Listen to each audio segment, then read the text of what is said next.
This podcast is a member of the Voices of Wrestling Podcasting Network. Visit voicesofwrestling.com to hear the rest of our great podcasts, as well as show reviews, columns, opinions, and updates across the world of wrestling.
Welcome back, everybody, to Wrestling Omakase. It is episode number 155, and this week I am very pleased to be joined by a returning guest, Mr. Sean Sedor. Hi, Sean.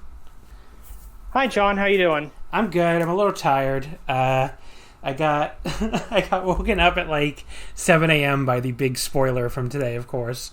So it was kind of hard to fall back asleep after that. But Right. the big spoiler.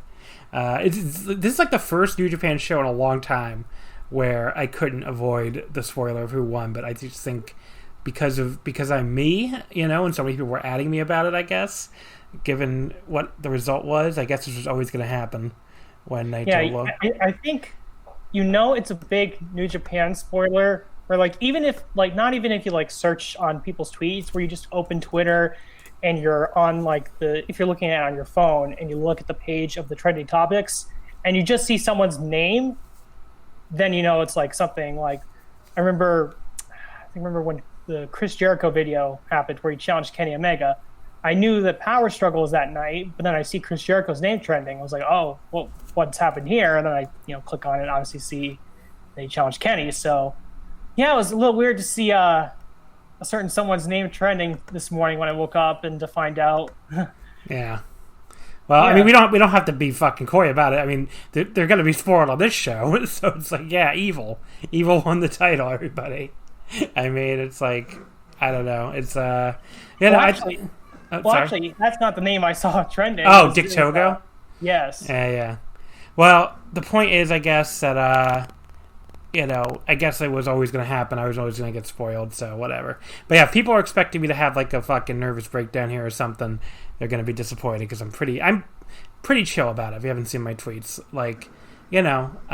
we'll talk about it when we get to the result. But like, if Naito was going to lose the title very quickly, I would rather it be to a current, like a former, or until very recently, until one of these two shows, an LIJ member. And, an LIJ member I like, and, one of Naito's best friends dating all the way back to the Animal Hamaguchi gym. One of the fucking funniest takes I saw through, like, when I was looking through Twitter were these fucking amateur psychologists who were like, oh, you can see Naito wasn't trying hard because he doesn't agree with the booking.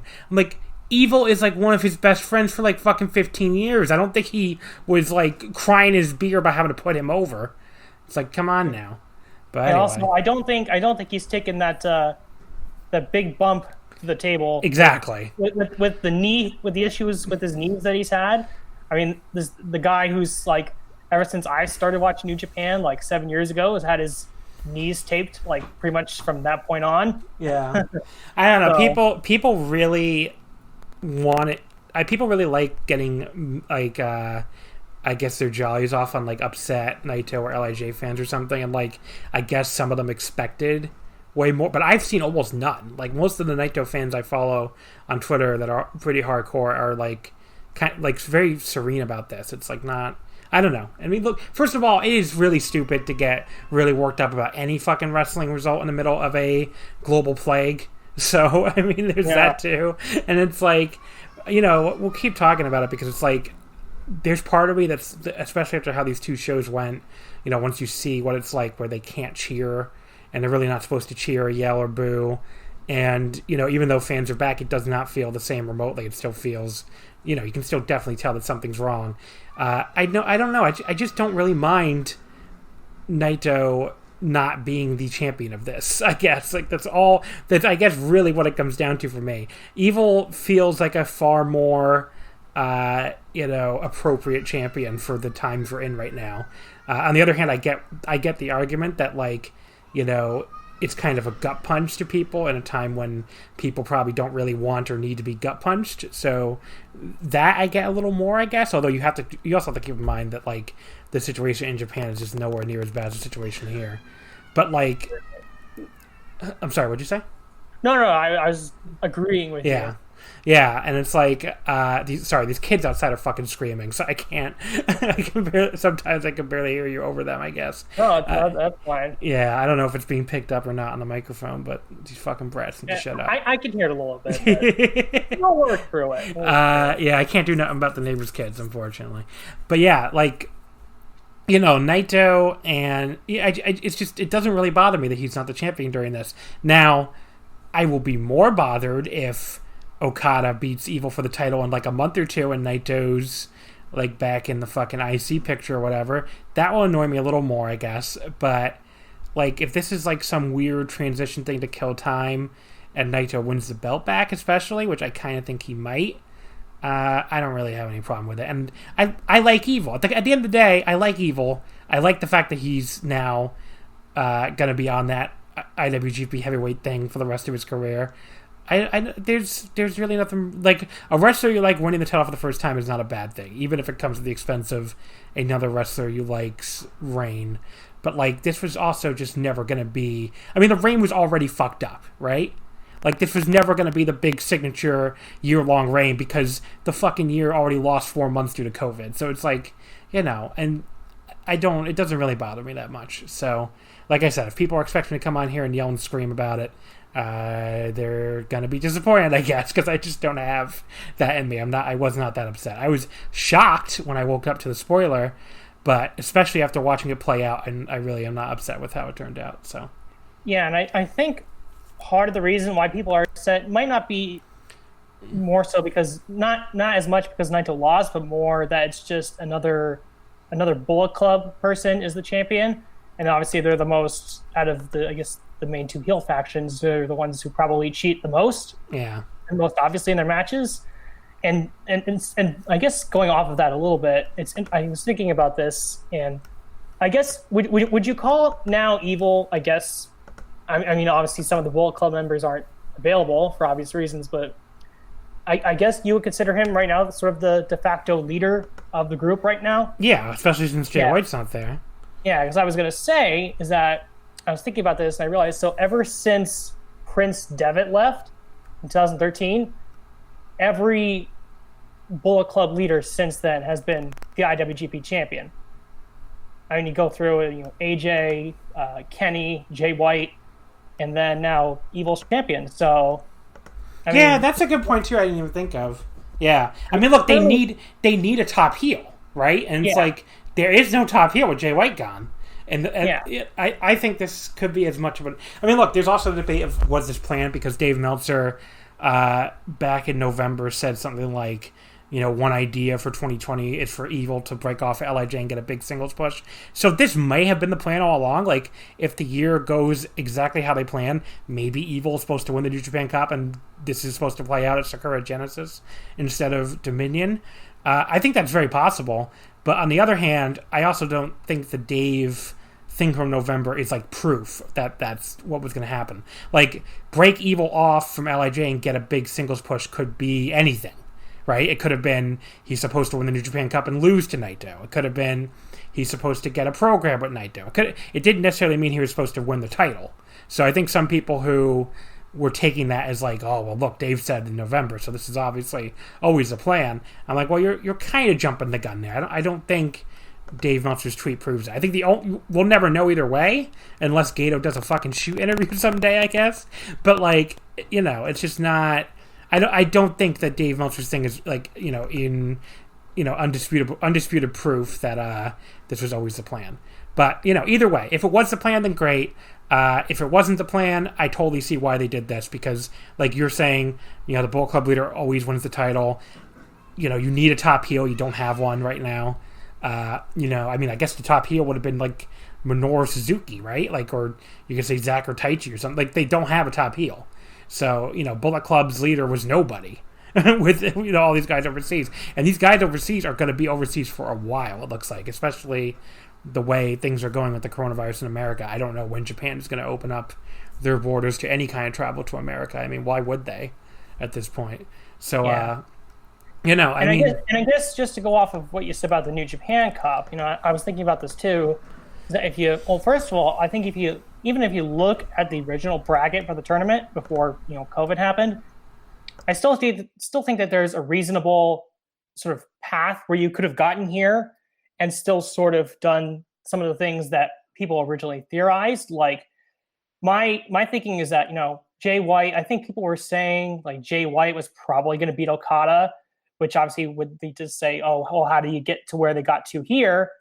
And when I was thinking about it, this is just me thinking about just looking at the bracket, I think you can make a reasonable argument that Juice Robinson probably could have made a very deep run into the tournament and could have been the babyface in that final slot.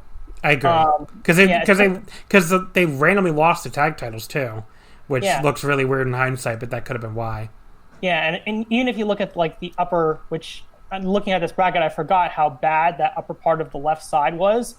But I know people would probably hate me for saying this, but just looking at it, I could also see a path where essentially they could have told a story where Juice beats Jay White in the quarterfinals, and then in the semifinals he beats Bad Luck Fale, which he beats two Bullet Club members, and then in the finals he meets Evil, who loses to a guy who's Juice loses to a guy who joins the Bullet Club. And then I guess too with sort of just the timing of in this world where COVID never happens, I could have easily seen a scenario where Evil sort of gets the, I guess you could call it the experiment title run that sort of Naito got in 2016, because to me it sort of makes sense. I guess talking about the whole thing, was it planned or not? Let's not forget that before COVID, LIJ had already been feuding with the Bullet Club, through the Kenta feud, and Jay White feuding with Sonata. So I guess it's not out of the realm of possibility that the Evil turn, if it was planned, would have been just sort of a continuation of that. And then if he wins the title at Sakura Genesis, you could have just had a situation like where Naito had 4 years ago, where he wins the title, gets one defense at Dentaku, and then immediately drops it back to Naito at Dominion. Yeah, that's right. That was very possible. I mean, look, if you do that, it could still play out that way now, just for the more condensed schedule. Yeah. So I don't know. It would just depend on whether there's going to be another big show before the G1 starts. Yeah.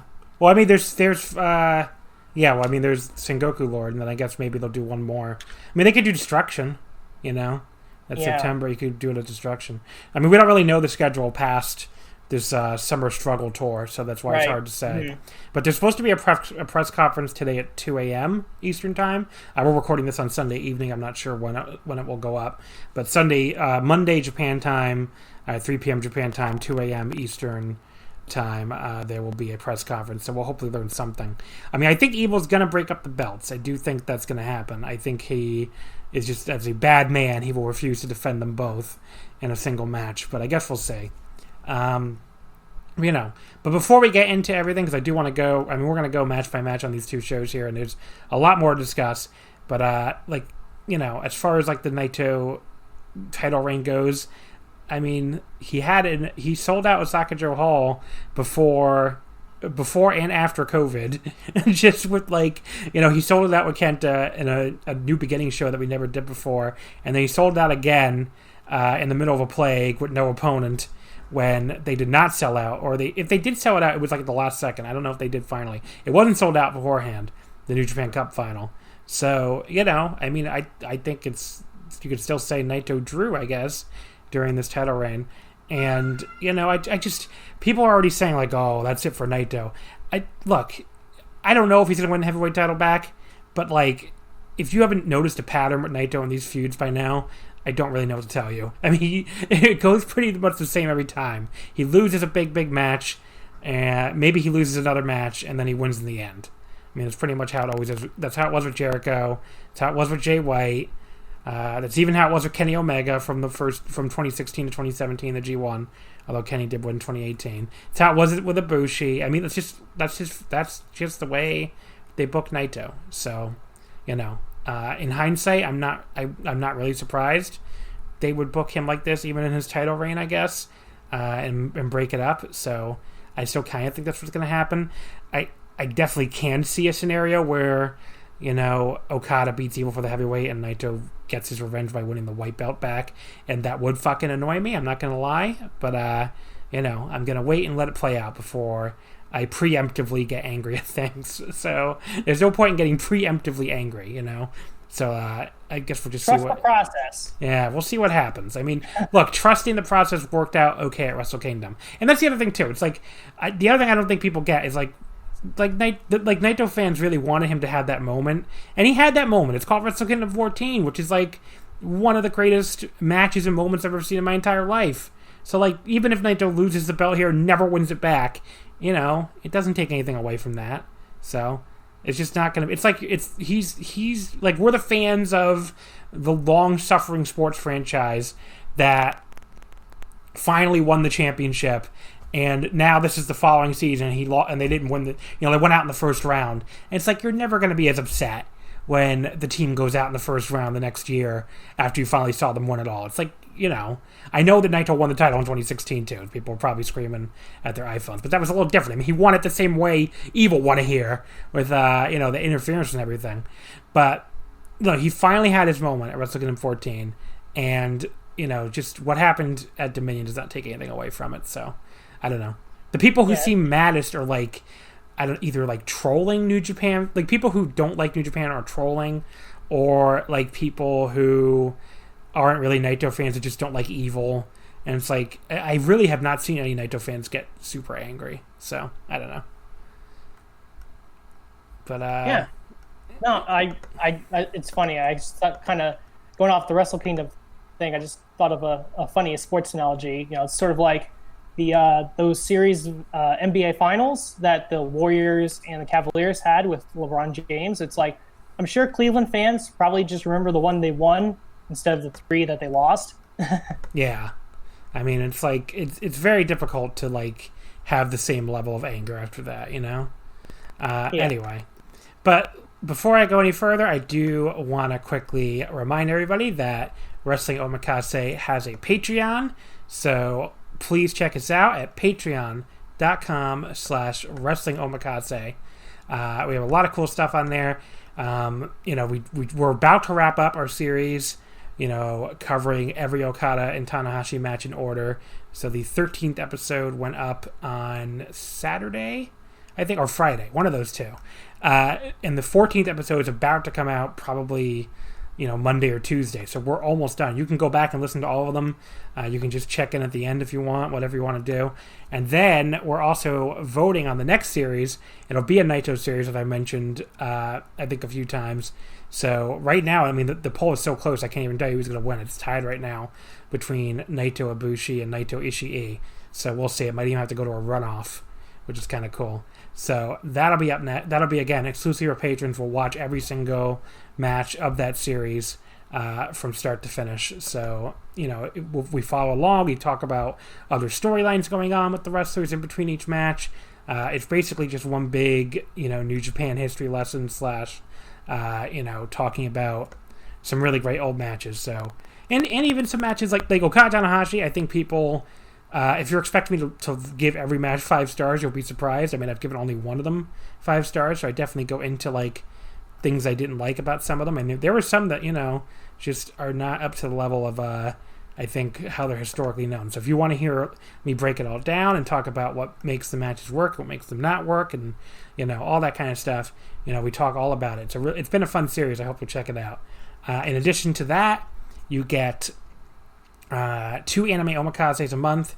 We just put up a new one, the longest one yet so far, with me and Nicole talking High Score Girl, which is a series we've talked about on Wrestling Omakase before, but we go really in depth on that. And if you like even like classic arcade gaming, the show's all about it. So we talk a lot about video games on that episode as well. But yeah, so that's on the Patreon right now. We have the full exclusive episodes of Wrestling Omakase, which are 5 matches episodes. So if you're missing those, since we're not doing them right now, obviously on the free feed, although we're going to do one next week, by the way, so I can just reveal that now. But yeah, we have like 3 exclusive full episodes up on the Patreon already. From June, it was with me and Alan for L from the PW Torch website, Rich Craich from the VOW flagship, and then already in July we've done another one with Nate from Everything Elite. I talked about the Omega and Hangman Page versus Young Bucks match, which if you want to hear my thoughts on that, it's on that episode, so all you gotta do is subscribe. And we're going to have another one coming up next week with Rob Reed from the formerly of the British Wrestling Roundtable, now from the Voices of Wrestling Quiz Night. So that'll be the Patreon exclusive episode for next week.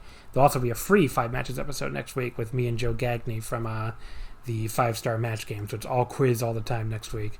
But yeah, so like all that stuff is on there. It's only $5 a month. So you sign up right now for $5. You get everything that's coming up. You get the entire archive, which is, like I said, all the stuff from June, all the stuff from earlier in July. So I think it's a great deal. You're getting so much stuff every week. I think you'll definitely enjoy it. So $5 a month, patreon.com/Wrestling Omakase. The link is, of course, in the profile. So definitely check us out. All right, so let's get into these 2 shows. Let's start out with the New Japan Cup final on July 11th, Saturday, July 11th. We get this cool opening video to start, which like just goes over New Japan's return, but without fans, and it's like a very like emotional video, I guess you would say, like very much like kind of just pointing out that how much they've been waiting for this and all that kind of stuff.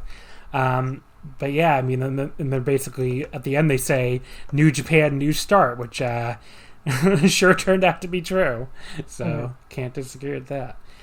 The opening match, Togi Makabe and Tomoaki Honma defeating the Young Lions, Yotsuji and Yuya Uemura in 9:15. Makabe pinning Uemura with a German suplex hold. This was, it was all right. I would say it kind of, even though it only went 2.5 minutes, it kind of felt like it dragged a little. I went like 2.5 on it. The main, like most of the notes I put here are just like, what the building was like. First of all, like there's a shot of the crowd. As you can see, there's definitely lots of people here, but definitely spread out. It's 1/3 full. It looked very similar to the baseball games, the Japanese baseball games I was watching on Saturday as well. People were already doing a lot more clapping than cheering. They've asked people not to cheer too loudly to avoid spreading the virus. But it's still just great to see wrestling fans back at an NJPW show after 4 months. I don't know when fans are going to come back in the U.S. at the rate we're on. Maybe they'll just say fuck it and just do it anyway, even though it's incredibly unsafe. That seems to be what we're doing with everything. But, who knows? But yeah, I know we already have shows back on some indie, like very low-level indie shows. I know like GCW is doing Atlantic City. GCW, I don't actually think that's that irresponsible because, first of all, it's outdoors, so that helps for for spreading the virus. And second of all, like the area, like New Jersey, New York is like one of the only areas that's doing pretty well right now. Up I guess up New England too, but like the rest of the country is not doing well at all. But yeah, so lots of clapping instead of shouting. It takes a lot to get used to. Everyone just claps a lot whenever there's a spot. You can still hear 1 or 2 rebels yelling here or there, and then that kind of stopped pretty quickly too. And then we'll talk, there was more of that on the first night than the second night, and I found out from looking at Japanese Twitter that I guess they reminded fans before the show not to cheer on the second night.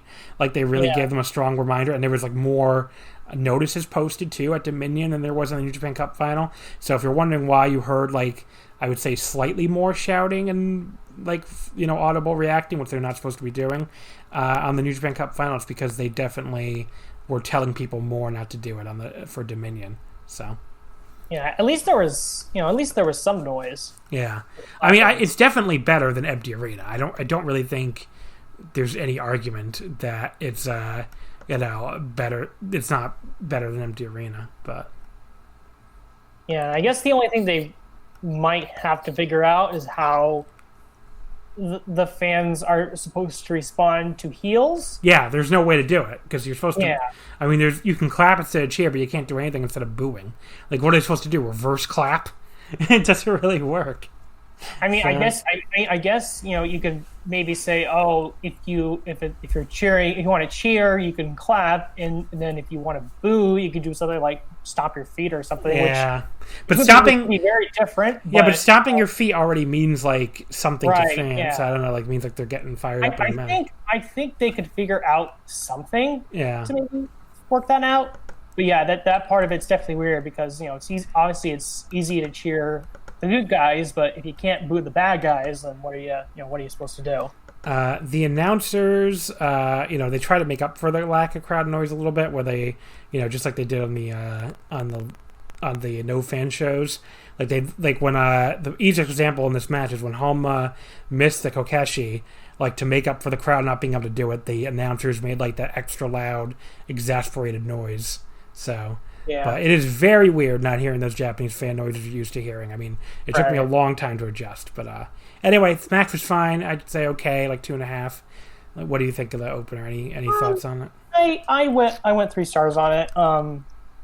It's just basic Young Lion stuff. A nice match, or I guess one of those matches where you can give a team like GBH a win just to keep them somewhat credible, so that when another higher ranked team beats them, they're not beating a team that's like lost all the recent matches. So just fulfilled that role, and it was pretty much what you would expect from the Young Lions. Match number 2, Tenkoji defeating Hiroki Goto and Gabriel Kidd in 9:57. Kojima pinned Kidd with a lariat. I thought this was a little better than the opener. I liked Tenkoji running wild for a good long time, especially on Kidd. There was a big elbow exchange with Goto and Tenzan that was pretty good. And Goto came back and held Kojima for a missile dropkick from Kidd, so it was good little teamwork there. And then Kojima eventually came back and pinned Kidd with a lariat. Fun little energetic tag. I would go 3 stars. Yeah, I'd also go 3 stars than this. Sort of similar thoughts to the opener, just solid little match, just except it's a young lion and a veteran this time, and sort of like GBH, it sort of just gives Tenkoji, sorry about that. I always mix up whether it's Tenkoji or Tenkoji. I think either one works. Okay, all right. So I guess I really didn't get it wrong, but nonetheless, it just gives them, like GBH, just gives them a win, just sort of. Just to sort of keep them credible as a team. Yeah, that's fair. Match number 3, what we all came to see, Master Wato defeats Doki in his debut in 7:46 with the RPP. I don't know what that stands for, but that's his finisher apparently. So yeah, this was look. I know people have seen if you see my Twitter account, you know that I've enjoyed Master Wato since his debut. It's fun to just tweet things like I feel like Master Wato, and I actually think my favorite tweet that I did was when I just put the NXT number, the AEW number, and then Wato Master, which people did seem to enjoy that. Look, it's just funny to type Master Wato. Okay, I think it's funny to read it and read it in your head too. It's a cool thing to type, but. So on the same level, though, I think this match was good. I do sincerely think this match was good. I promise, this is my promise from me to you, the listener. I'm not memeing you. I am not liking a wrestler for the memes or whatever. This match was sincerely a lot of fun. it involves two people who are not the two most polished wrestlers of the New Japan roster, obviously. Doki got a regular New Japan spot because he's drinking buddies with Taichi, and El Desperado got hurt before Best of Super Junior once, so it's still one of my favorite things, that that's how he got into New Japan, and he's still here after a fucking year later. But but I think Doki actually, like, has improved a lot since he came to New Japan. Like, I think he is just, like...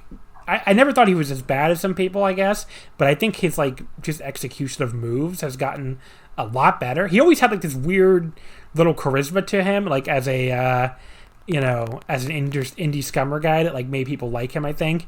But, like, but I think he actually, like, has sincerely gotten better at just doing stuff in his matches. So, but yeah, there's a, like, basically Doki, like, attacks him right away at the lead pipe, or he tries to attack him right away at the lead pipe, but thankfully Wato ducked, and then he wiped out Doki with a pretty nice spin dive to the floor.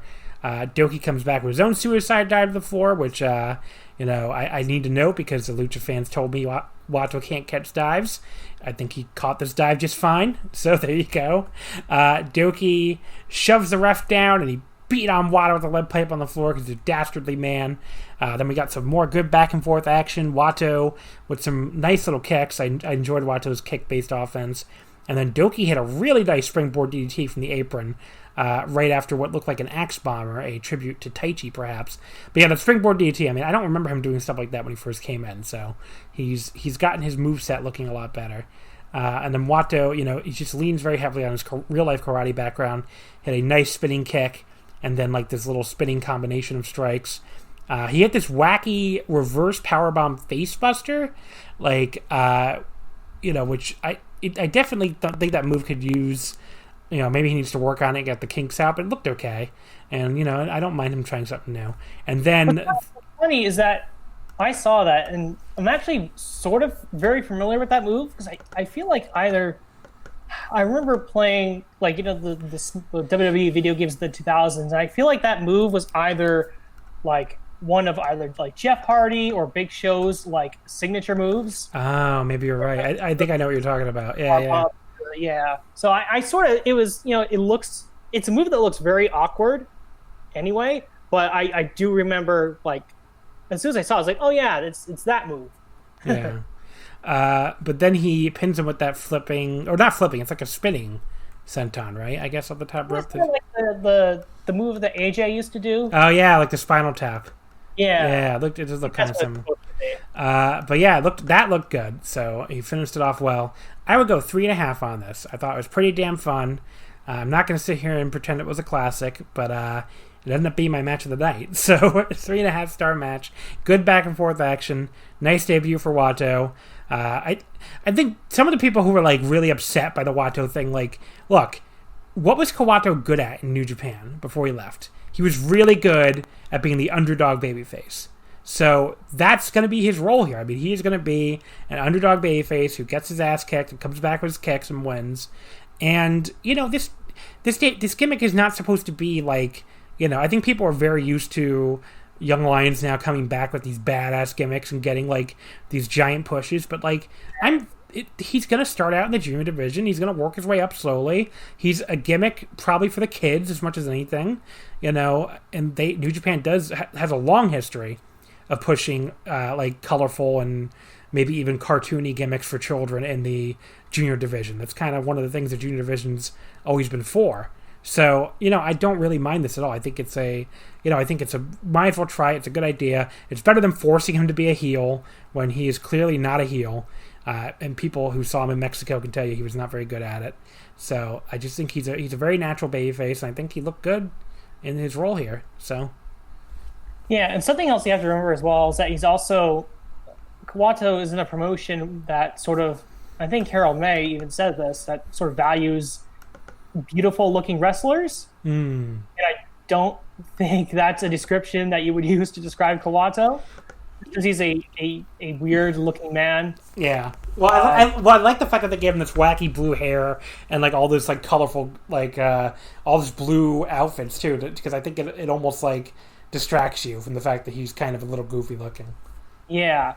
But No, yeah, I would agree. I would probably go 3.5 on this. It was a pretty good match. Both guys worked pretty hard, which, I'm not surprised that Doki will be working very hard because, who knows when he's going to get a singles match again. Exactly. So, yeah, and two other notes about Doki that I just thought of. So I guess him coming in was very timely also when he did last year, in the sense that people probably forget, but Suzuki Gun, I think within the span of a year, lost a third of its roster, because you had Davey Boy Smith left, Lance Archer Archer retired, and then Lance Archer left. So, he was sort of filling, I guess, a need for Suzuki Gun. And then also, let's give Doki some credit here with that. The way his mask is fashioned, he was, way ahead of the curve. He was already fully prepared for Corona. That's true. Okay, so speaking of Corona, we got a brief disinfecting / cleaning intermission here, which I don't think was as long as the ones from the New Japan Cup, but I fast forwarded, so I'm not even entirely sure because I didn't watch this live. Match number 4, Yujiro Takahashi and Taiji Ishimori defeating Sanada and Bushi in 9:20 when Yujiro pinned Bushi with the pimp juice. That DDT thing, I guess. Still no water spit from Bushi, so you still gotta keep that hygienic. We'll talk about what somebody else did with their water spit later, because it was amazing. Everybody claps really loud for Sanada drop kicking Ishimori out of the Paradise Lock. I thought that was funny. Like wrestling pundits have to reevaluate how they judge crowds during this, I guess, and but you can still tell that the clapping is louder sometimes, so that's what you have to listen for, I guess. But other than that, I thought this was just the definition of a match, or definition of just a match, I should say. I went 2.5. It was fine. Really not much to it. I get why they have to push Yujiro, because there's nobody here. New Japan's missing more of the roster than any other company in Japan right now. Probably in the whole world too. I don't think AEW is missing this many people, right? So you're missing. I think the only person that AEW is really missing right now, I guess, would be Pac. Yeah, and Riho. Players. Riho too. Yeah. Riho. That's right. This is sort of, I guess this is just sort of an indication of what was to come throughout the rest of the 2 nights. Yeah. Obviously, Bullet Club is down on manpower, and they needed to just get some of their members built up. And as weird as it is to see, it had to be Yujiro, I guess. Yeah, he's the number 2 guy in the unit, I guess. So. Before what happened at the main event, he was briefly the de facto leader, I guess. Because it's right as of this match, the Bullet Club in Japan, the people who are actually there are Yujiro, Gato, Jado, and Ishimori. So he's the only heavyweight. So And out of that group, he's also the one who's been in Bullet Club the longest. That's a good point too. I didn't even think of that, because he's been there since Dontaku 2014. Yeah. So yeah, he's been in Bullet Club for over 6 years. That's crazy. Because remember how stunned everybody was when he turned? Because at that point he was the first ever Japanese person to join Bullet Club. Because at that point everybody was like, "What, a Japanese person in Bullet Club?" Because they were only the foreigners at that point. And yeah, now of course there's a million Japanese people at Bullet Club, so it's not. There's another Japanese person in Bullet Club that also can't get in the country, so it's there's so many of them. But yeah, there's quite a lot now. And I guess to go back to a point you made a minute or two ago. You can correct me if I'm wrong, but it feels like that New Japan, out of all of the Japanese promotions, seems like the one that's most heavily. Obviously, their whole roster isn't foreigners, but they rely obviously very heavily on foreigners. I think they probably rely on foreigners more so than any other company right now. Would that be fair to say? In Japan, for sure, yeah. Yeah. Mm-hmm. So, not surprised that they would be affected the most by this. Yeah. So that leads us to match number 5, which was an 8-man tag with, let's see. I couldn't remember who won this, honestly. Taichi, Zack Sabre Jr., El Desperado, and Yoshinobu Kanemaru beating Hiroshi Tanahashi, Kota Ibushi, Yuji Nagata, and Ryusuke Taguchi in 12:43. Desperado pinned Taguchi with the Pinche Loco, which makes sense when you keep in mind what happens the following night, but where he comes out to challenge Shingo. But yeah, this was originally supposed to be Suzuki on the Suzuki-gun side, but Kanemaru had to replace him. Suzuki came down with a fever, they said, since the last show. New Japan said he tested negative back on July 3rd and hasn't had any contact with anyone else on the roster since. So, I mean, we don't even know that he has the coronavirus for sure. I mean, there's other things that can give you a fever. So hopefully he doesn't have it at all. But even if he does have it, it sounds like this wouldn't be the start of a New Japan outbreak, like a locker room-wide outbreak, hopefully. So I guess keep your fingers crossed. They took the necessary precaution. Yeah. So that's all you can ask. I mean, they're keeping everybody... I think the idea is that's why they're giving these breaks between shows. It's like you have like 8 days now again until the next show. It's like, you know, you'll do a little mini tour, but then they're going to give these breaks to make sure nobody's infected, I guess. But yeah, so things break down this early. Everybody starts going after Tanahashi's leg. There's this awesome exchange where Ibushi and Zack... Zack... one of the things I love about Zack in New Japan is when he is very cocky and then gets his ass kicked. And that definitely happened here, where he was like, "Come on, babe." And then Ibushi just totally whipped his fucking ass. It was awesome. But Desperado eventually got the punch of death with the referee's back turned to set the Pinche Loco, and that got the pin. I thought this was a really fun 8-man. I didn't take a ton of notes on it, but, it's only 12 and only about 13 minutes. But I would go 3.5. I thought this is good. And Suzuki-gun basically just kept beating ass afterwards, but then Tanahashi and Ibushi came back and laid out Taichi after the match, so maybe that's not a good sign. I wrote for their chances the next night, and indeed that turned out to be true. So, getting the last laugh here probably wasn't a good sign for them. Yeah, and I guess just a quick question on Desperado. So is that fist? Is that just meant to be a closed fist? I think referee's back? Yeah, I think so. Okay, all right. I wasn't sure if it was meant to be, he had some sort of weapon that was... No, I don't think it's supposed to be a weapon. I think it's just a closed fist. I just wanted to check. I'm pretty sure it was a closed fist. Yeah. He's doing. This was like you said, pretty good match. 3.5 stars. Just, did a good job of building up the tag title match for the next night. Yeah. And it could just continue to do the thing that they've been doing the whole tour, where anytime Tanahashi is in a tag match, he gets his legs absolutely destroyed. Repeated dragon screws. So yeah. The semifinal was a 6-man tag team match. We had Tetsuya Naito, Shingo Takagi, and Hiromu Takahashi beating Tomohiro Ishii, Toru Yano, and Sho in exactly 15 minutes when Naito pinned Yano with a jackknife hold. I was wondering how they're going to get out of this, because there was no obvious pin eater in this match. It ended up being Yano, which I thought might be the case, but Yano almost never gets pinned for a guy who you probably think of being on the low side. I think I looked this up in my preview. This was his first pinfall loss of the entire year so far, which even with 4 months off, I mean, that's a lot. I mean, he never gets pinned. I mean, he got eliminated from the New Japan Cup by countout, obviously, and, I'm pretty sure he had a really positive fall differential last year, too. It's just, he very rarely takes direct falls, so... speaking of Yano, I thought he was still spitting his water, and I was ready to be like, why the fuck is he allowed to do that when Bushi isn't? But as he turned around, you can see he has a fucking spray bottle. So he's spraying the water instead of spitting, so he can still have the water going in the air. It's actually, amazingly ingenious. So, props to Yano for that one. But yeah. I'm sorry, go ahead. Sorry about that. I was just going to say this is actually... I would say this is probably actually my match of the night, and that's just mainly sort of based off of the Shingo and Sho exchanges, which were pretty awesome, and obviously would help set up the match the next night. But no, I just really enjoyed this. It was a very, very entertaining match. Yeah. The other thing I would say is Hiromu looked like he just woke up for some reason when he came out. Maybe he did. Who knows?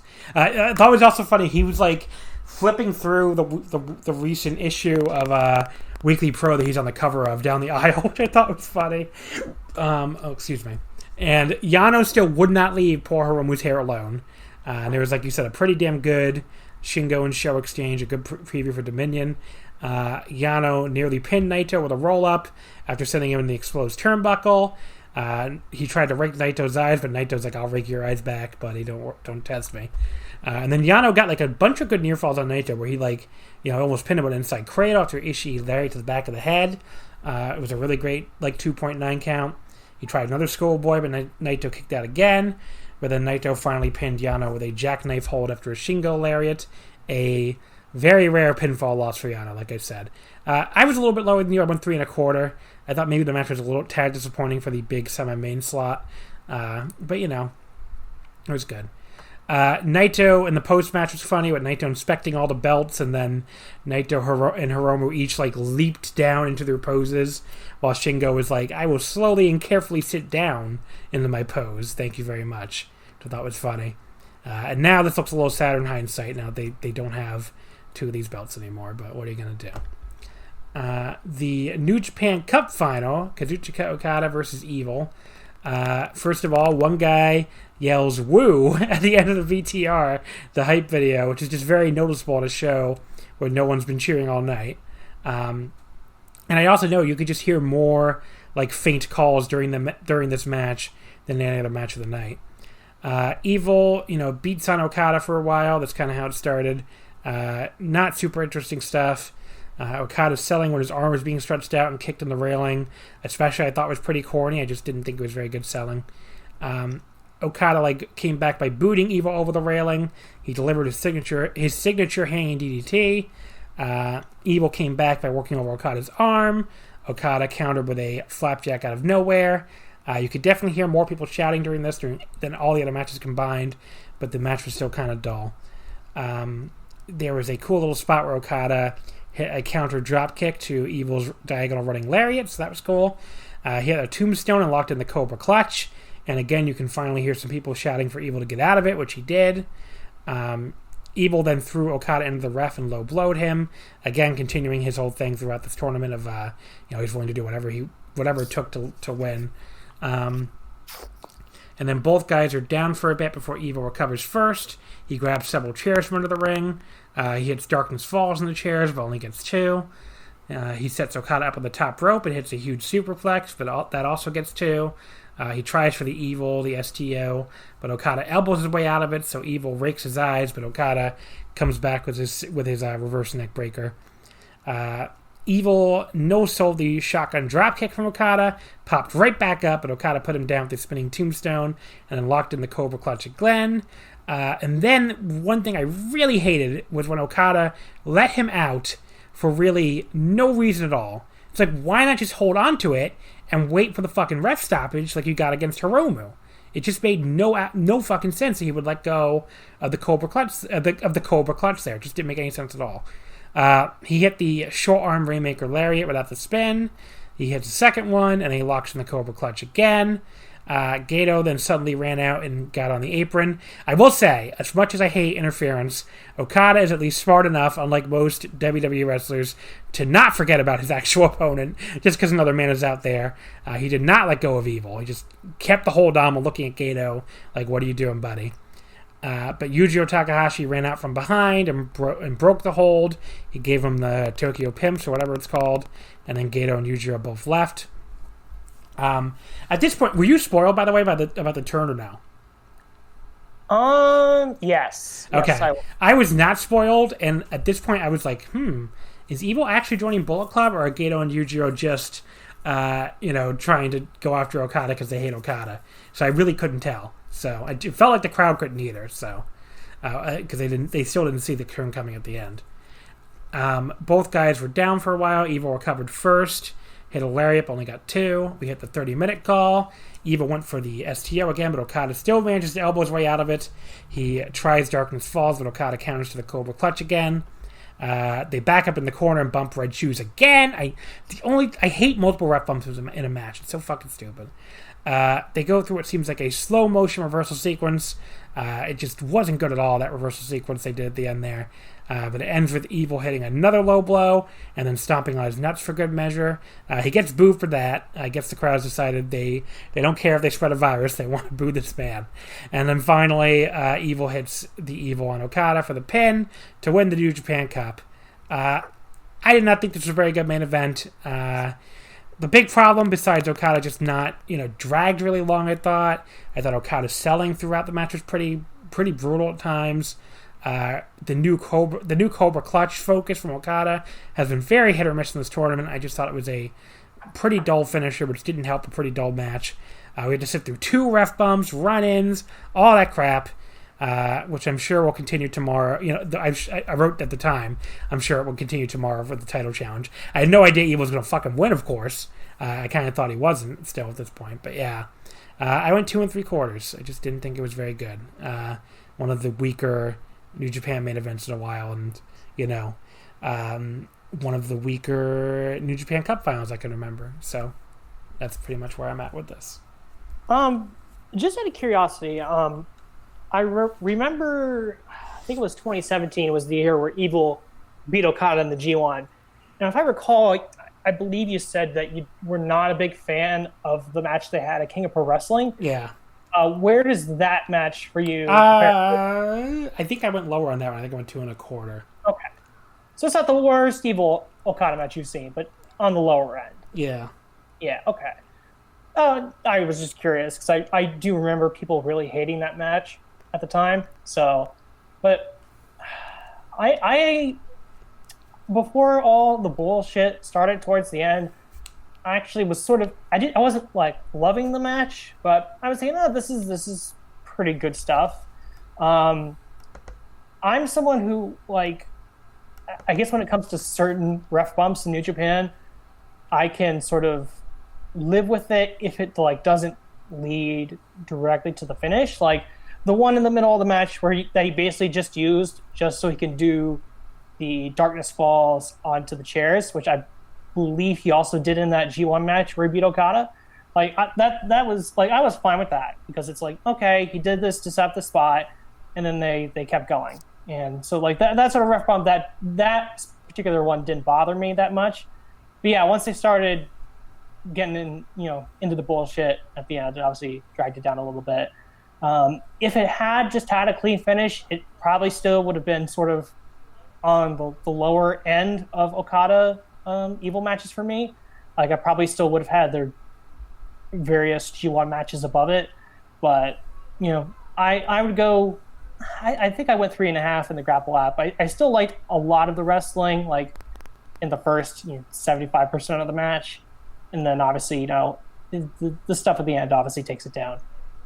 Yeah, I'd agree. Afterwards, Naito came out. So EVIL called Naito out.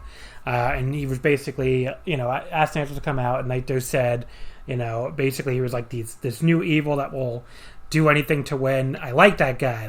Let's have a good title match tomorrow. And he goes to put his fist up. And EVIL acts like he's going to put his fist up too, but then he puts up that fucking click sign instead, which actually was a cool visual when he put up the Wolfpack sign to the fist, and then gives him the STO. The other 4 members of Bullet Club are actually there: Gato, Yujiro, Ishimori, and Jado. A real murderer's row, which kind of explains why they needed EVIL to turn and join in the first place. Come out and join him. And then EVIL steps on Naito's LIJ hat, which people were really upset about. You could hear the crowd. They were reacting to that one. Even, again, no fear of spreading a deadly virus. They had to react to that one. But yeah, then he celebrates for his new buddies. They start stomping Naito very briefly, but then Hiromu runs out, and the rest of LIJ run out behind him to save, where they can keep beating Naito down. So there you go. I would say this show was not very good. Really, it wasn't a bad show. I mean, there was enough stuff on the undercard that was good to find that I didn't hate watching it, but the main event was just not good. Like one of the weaker main events in a while. So of the 2 shows, I think it was clearly far inferior, and it was probably a 4 out of 10 show or something. Yeah, I would say that this show, I don't think, even if you didn't like EVIL Okada, I don't think you could say this was one of it was bad for a New Japan main event, but I also don't think you could call it one of the worst matches of the year. Oh yeah, not close to that. I don't think it's so far. So if you're looking at it from that point, there really wasn't a god awful match on the show. Yeah, it's sort of the main event. Just it just had the stuff at the end that was obviously meant to set up the turn for EVIL, which I do think with the click sign, I think that's going to go down as one of the. I think when you look back at New Japan in 2020, obviously you're going to think about Corona, but I think the one visual aside from like Naito winning in Wrestle Kingdom is going to be that moment where Evil, puts up the click sign instead of the fist bump. So, yeah, I thought it was a pretty, I guess an okay show. Nothing stellar, but I guess that's okay because it was just meant to just set up the next night. Yeah. But yeah, I mean, I definitely think it was a fine show, not a great show, not even an average show, a whatever show, maybe is the best way to put it. Like, obviously a bunch of undercard tags and then a disappointing main event. Not a good show, but it wasn't like it was like the worst show I've ever seen or anything like that. The following night, they did put up the crowd number, it looks like, so you can actually get the exact number. Actually, I did. Dominion. Sorry, go ahead. No, I was going to say, I actually saw the numbers on Cage Match, or the Cage Match had the numbers up. I do think it's interesting that, I guess the only real note is that Dominion had like a couple hundred more fans. It was more than a couple hundred. So Dominion was 38.98, and the New Japan Cup final was 33.18. So it was like over, I guess over 700, almost 800. Yeah. Or no, over 500, almost 600. Okay, so there you go. I can't do math, everybody. But yeah, I mean, I heard the New Japan Cup final did not sell out and Dominion did. So I guess I think 38.98 was the sellout for the 1/3. So, but anyway, and we didn't mention, by the way, the main event went 31.50, which maybe that should have gone a little shorter, and we're going to talk about that again when it comes to Dominion main event. So, Dominion began with another 6-man tag. Satoshi Kojima, Yuji Nagata, and Ryusuke Taguchi, defeating Togi Makabe, Tomoaki Hama, and Gabriel Kidd in 9:25 when Nagata submitted Kidd with the Nagata lock. I thought this was fun. I mean, Kidd and Taguchi did some good mat wrestling at the start, and Nagata running wild on Kidd was really fun. I went 3 stars. Good little opener. Yeah, I would agree. Good, solid opener. It's hard for me to sort of think of the thoughts for these opening matches, particularly when they involve basically just some sort of combination of like the home army and a couple young lions, or in this case, just one. I mean, you've seen one, you see them all, but they're all usually, pretty entertaining. Yeah. Match number 2 was another 6-man. This time it was LIJ, Sanada, Hiromu, and Bushi defeating Ishii, Yano, and Yota Tsuji in 10:15. Hiromu submitting Yota Tsuji with the Boston Crab. I always like when the older guys beat young lions with Boston Crab. It's funny. The highlight early on was Sanada greatly upsetting poor Yano with a rolling cradle. Yano was just like screaming in agony in this rolling cradle, and I'm wandering around in circles afterwards.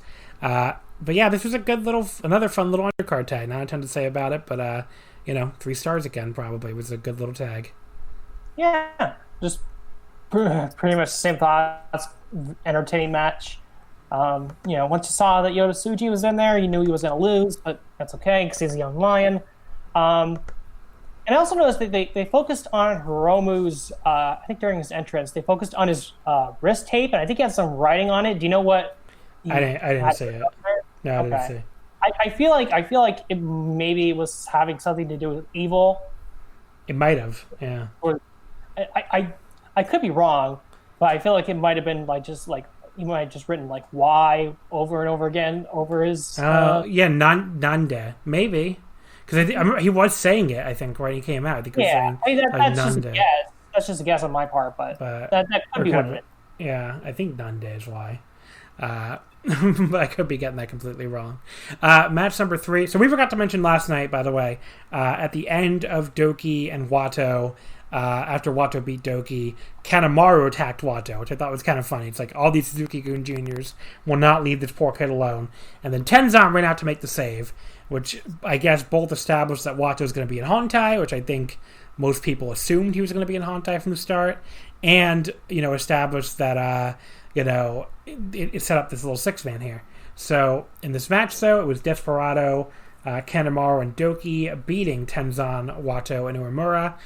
Desperado got the pin again on Uemura in 9:44 with the Pinche Loco, which makes sense given what was going to happen later on the night. I like that the Hantai guys jumped Suzuki-gun at the bell for once, or before the bell. It's like, good. Give those fuckers a taste of their own medicine. And Wato looks good here again, cleaning house with kicks, hitting a nice-looking dive. So, Wato mode in full swing here. And Desperado finally pinned Uemura at the Pinche Loco. I would give again, I'm a broken record here on these undercard tags, but it was another nice little 3-star tag. I think the undercard tags were of a slightly higher quality than the first night, which helped, I think. And then afterwards, Kanemaru just continued beating down Wato at ringside, and Desperado held Tenzan for a Doki pipe shot, so the heel stood tall here. Yeah, no, I think you pretty much said everything that needed to be said. Solid little match. Desperado gets a win to sort of set up his title challenge later. I guess it's going to be interesting to see if anything develops with Tenzan and Wato beyond this, or if it was just, something for these two shows. Mm-hmm. Actually, I was thinking about this. I had a discussion, or I was having a discussion with some of the other contributors in the VOW Slack about Wato and his look and what it means for his career. What do you think his ceiling is going to be in New Japan? Because I think Rob, I was talking to Rob Reed. I think I apologize, Rob, if you're listening, if I got this order wrong. But I think in our discussion, one of us brought up that, he could, because obviously he's a junior. And I don't know if he's going to be bulking up anytime soon and move to heavyweight. But I think one of us mentioned that, there's nothing wrong if Wato has sort of a Taguchi level career where he's just sort of a lifetime junior who, wins the tag titles a couple times, the junior tag titles, wins the junior title a couple times. I mean, because I think this came off of the discussion talking about how whether Wato's look makes him look like a geek. And it's like, I don't think his look really, it is a ridiculous look at first, but I don't think that's going to prevent him from having a solid career in New Japan.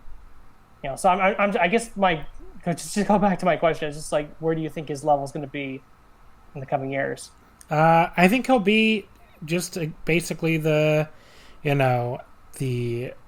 same level of I don't know. That's a good question. I was trying to think of an answer, kill time for an answer, but I don't know. I think he could be junior champion. Why not? Yeah, yeah, and like I said, I don't think there's anything wrong. And again, I guess this just goes back to the point where we're used to the young lions coming back in the last couple of years and being instant stars. There's nothing wrong with Kawato being sort of like a Taguchi level guy who's just always where he just ends up being the sort of one of the top baby faces in the junior division. There's nothing wrong with that. That's a very I'm sure he would gladly take Taguchi's career given how many times he's won the junior titles. So, yeah. But anyway, I don't think there's anything wrong with being a junior guy, No. Yeah. Match number 4, Kazuchika Okada and Hiroki Goto losing to Yujiro Takahashi and Taiji Ishimori in 9:42 when Yujiro pins Goto with the pimp juice. Poor Goto. This is the lowest of his career, I think, probably. And, I get it. There's just not much for him to do right now, and they need to build up some heels, so... Yujiro is probably going to be in a little mini program with Okada, as absurd as that sounds, but he cost Okada the New Japan Cup. By the way, we didn't mention this really. This is now the second major title that Yujiro Takahashi, of all fucking people, has cost the Rainmaker. That is fucking funny. I mean, he cost him the IWGP title against AJ Styles in 2014, and now he cost him the fucking New Japan Cup in 2020. It's is he going to cost him a G1 final someday? It's pretty fucking funny. But, this man is the permanent fucking thorn in Okada's side, even 6 years later after leaving Chaos for Bullet Club originally. But yeah, Okada, he threw his robe at Yujiro. He was fired up. He wanted to start with him, but Yujiro, of course, disagreed, and Ishimori started. Yujiro working on Okada is just kind of funny. The match was short. There wasn't a ton to it. I thought it was the weakest of the undercard tags. It went 2 3/4. It was funny that Yujiro pinned Goto with the pimp juice, because I guess we're getting Yujiro versus Okada singles match soon, but I don't know, man. I think I would rather see Goto turn heel than fucking just be here to put over Yujiro. I mean, just talk about a guy who's got like all the talent in the world that's being completely wasted right now. But it's not like he's a spring chicken either.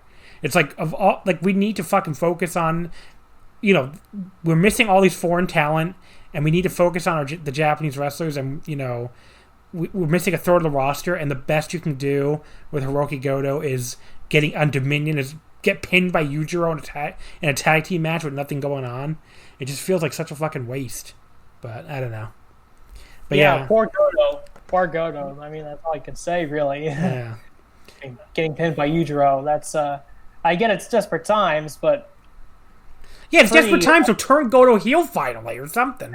I mean, let's do something else. Well, what's funny is that I feel like if Goto turned heel, I mean, personally, I feel like Suzuki Gun would be a better fit for him, but I know that, obviously, Bullet Club was in more need of people, so... But yeah, so, and Gato did help, by the way, by taking Okada out on the floor, so, and then afterwards, Yujiro laid out Okada with the pimp juice, too. It's just really funny that we're getting a Yujiro-Okada feud, but like you said, desperate times. Then we get into the business end of the card here, match number 5 for the Never Openweight title. Shingo Takagi defeats Sho in 2007 with the Last of the Dragon to make his second defense of the Never Openweight title. Sho's still carrying out his IWGP Junior Tag Belt was interesting, considering it sounds like Yo is going to be out for a very long time. I have to think they're just going to have to vacate those things probably, but I would think that maybe at that press conference, people will probably laugh at this listening to it in the future, with us trying to guess what it is, but I would think that they're going to bring that up at the press conference. Yeah. They start with a big lockup. Judging by the frequency of the fans clapping, they're fired up for this, which is how you have to judge it now. And Sho went for Sho won the big shoulder block battle at the start. They ended up on the apron, where Sho went for a German suplex. Shingo wouldn't go up, so Sho went back in the ring and hit this kind of weak-looking sweep kick, but then a much better basement drop kick to knock Shingo off the apron. One complaint I definitely have of Sho, even on the stage, is that he is definitely from the wacky faces department of selling, which becomes very obvious when they briefly zoom in on him during a Shingo rest hold. It's a nitpick, because, he's fine in the rest of the match, but boy, was it a really wacky face here, and I did not like it. Shingo, he blocked Sho's spear to hit a big DDT. That was a cool spot, but then Sho just, dodged a sliding lariat attempt from Shingo and hit the big spear anyway. Sho then hit 2 straight Germans on Shingo. He went for a third, but Shingo at first fought him off.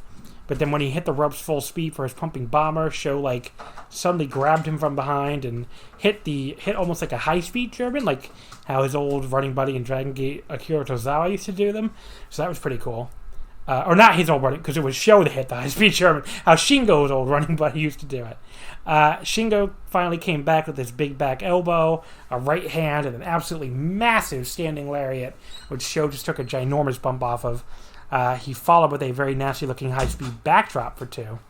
And like I said, I complained about Sho's selling just now, so I have to say, when he no-sold another backdrop, but then, did it in a way where he stumbled over like he was drunk to hit the German, that was pretty awesome. So yeah, that was a great spot. That's one of the spots that stuck out to me. Yeah, so once he recovered, he redeemed his selling a bit there. Both guys traded lariats, and then Sho hit a big super kick to a kneeling Shingo, and both guys were down. We get the 10-minute call here, and it's crazy. It's only been 10 minutes. They just packed a ton of action in those 10 minutes. We get a big lariat exchange that Shingo wins, and then he hits a sliding lariat and the Noshigami for 2. Sho at one point is just go ahead and hit me, bitch. It was so good. And he no-sold all the Shingo strikes and just unloaded on him. It was a great little spot. And Shingo finally comes back with a Made in Japan, but Sho kicks out at 2. Hits an enormous pumping bomber, but Sho kicks out at 1. Shingo picked him up and went for the Last of the Dragon, but Sho escaped onto his back with a choke, tried to lock in a triangle.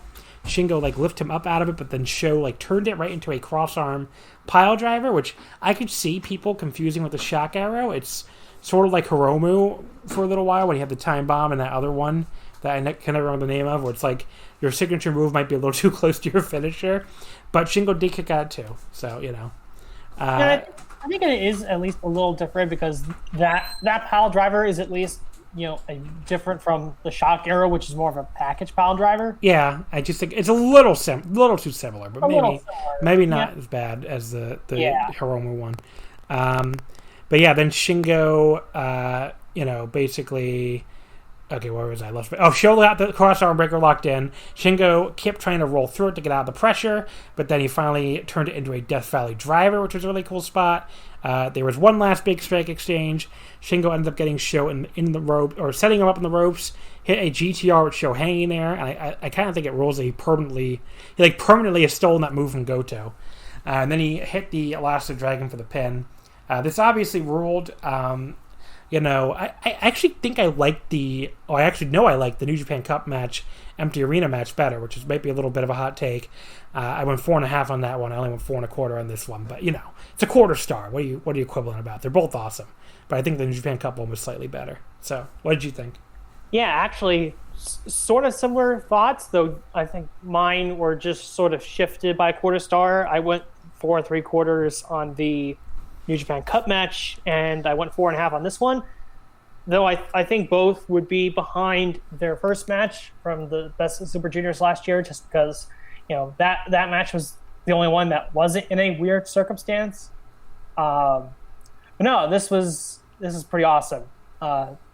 These two have such amazing chemistry, and every time they're in the ring, even if it's in like a tag from the other night, they just absolutely kill it. And Shingo, I really hope that he does get this never run leads to a bigger and better run down the line, because he's fantastic. He's just one of the best going, and Sho, he's obviously got a big future ahead of him, and he's got all the potential in the world. But no, this was just fantastic. I guess since I went 4.5, it'd probably be the third best match in their series for me, which it is the third best, but that's not a slight in the least. All the matches have been awesome. So yeah, no, I guess the outcome that we expected. I wasn't expecting Sho to win. I thought the GTR spot at the end was interesting. I didn't know. I was thinking. I heard the Japanese commentary mention GTR. I was like, oh, are they setting up something with Goto? And it's like, and then I realized, no, probably not, because you just lost Yujiro. So. Yeah, but no, so it ended up being El Desperado, who came out of nowhere and attacked Shingo, hitting him with the belt. And first of all, I am 100% down for that match. That sounds awesome. Yeah, so, I don't think anyone would be not excited for that match. Yeah. And I just like that they're keeping to the open weight theme, and it's like, why the fuck not? Especially when you have so many people missing right now. So I can't wait for that. That should be awesome. Plus, El Desperado is taller than some of your bigger heavyweights. Yeah, that's true. I mean, he definitely looks big enough. The semi-main event, the IWGP Tag Team Championship, Zack Sabre Jr. and Taichi defeating the Golden Aces of Tanahashi and Ibushi as they lose on their first defense. Zack Sabre Jr. pins Tanahashi after the Holy Zack Driver. I love that name. The combo driver. In 28-43, and Sabre and Taichi are now the 87th IWGP Tag Team Champions. This match fucking ruled. I mean, I thought it would rule, and it ruled even more than I thought it would, if anything.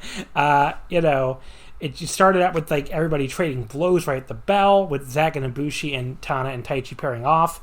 The Golden Aces got the early advantage. They double-teamed Taichi in the corner, and then they gave both guys double back elbows, followed by stereo planches. Taichi almost didn't catch Ibushi, unfortunately, but Zack did do a better job catching Tana. We ended up with Zack and Ibushi in the ring finally, and Zack caught a kick from Kota and transitioned right into a leg hold. Ibushi quickly made the ropes, though.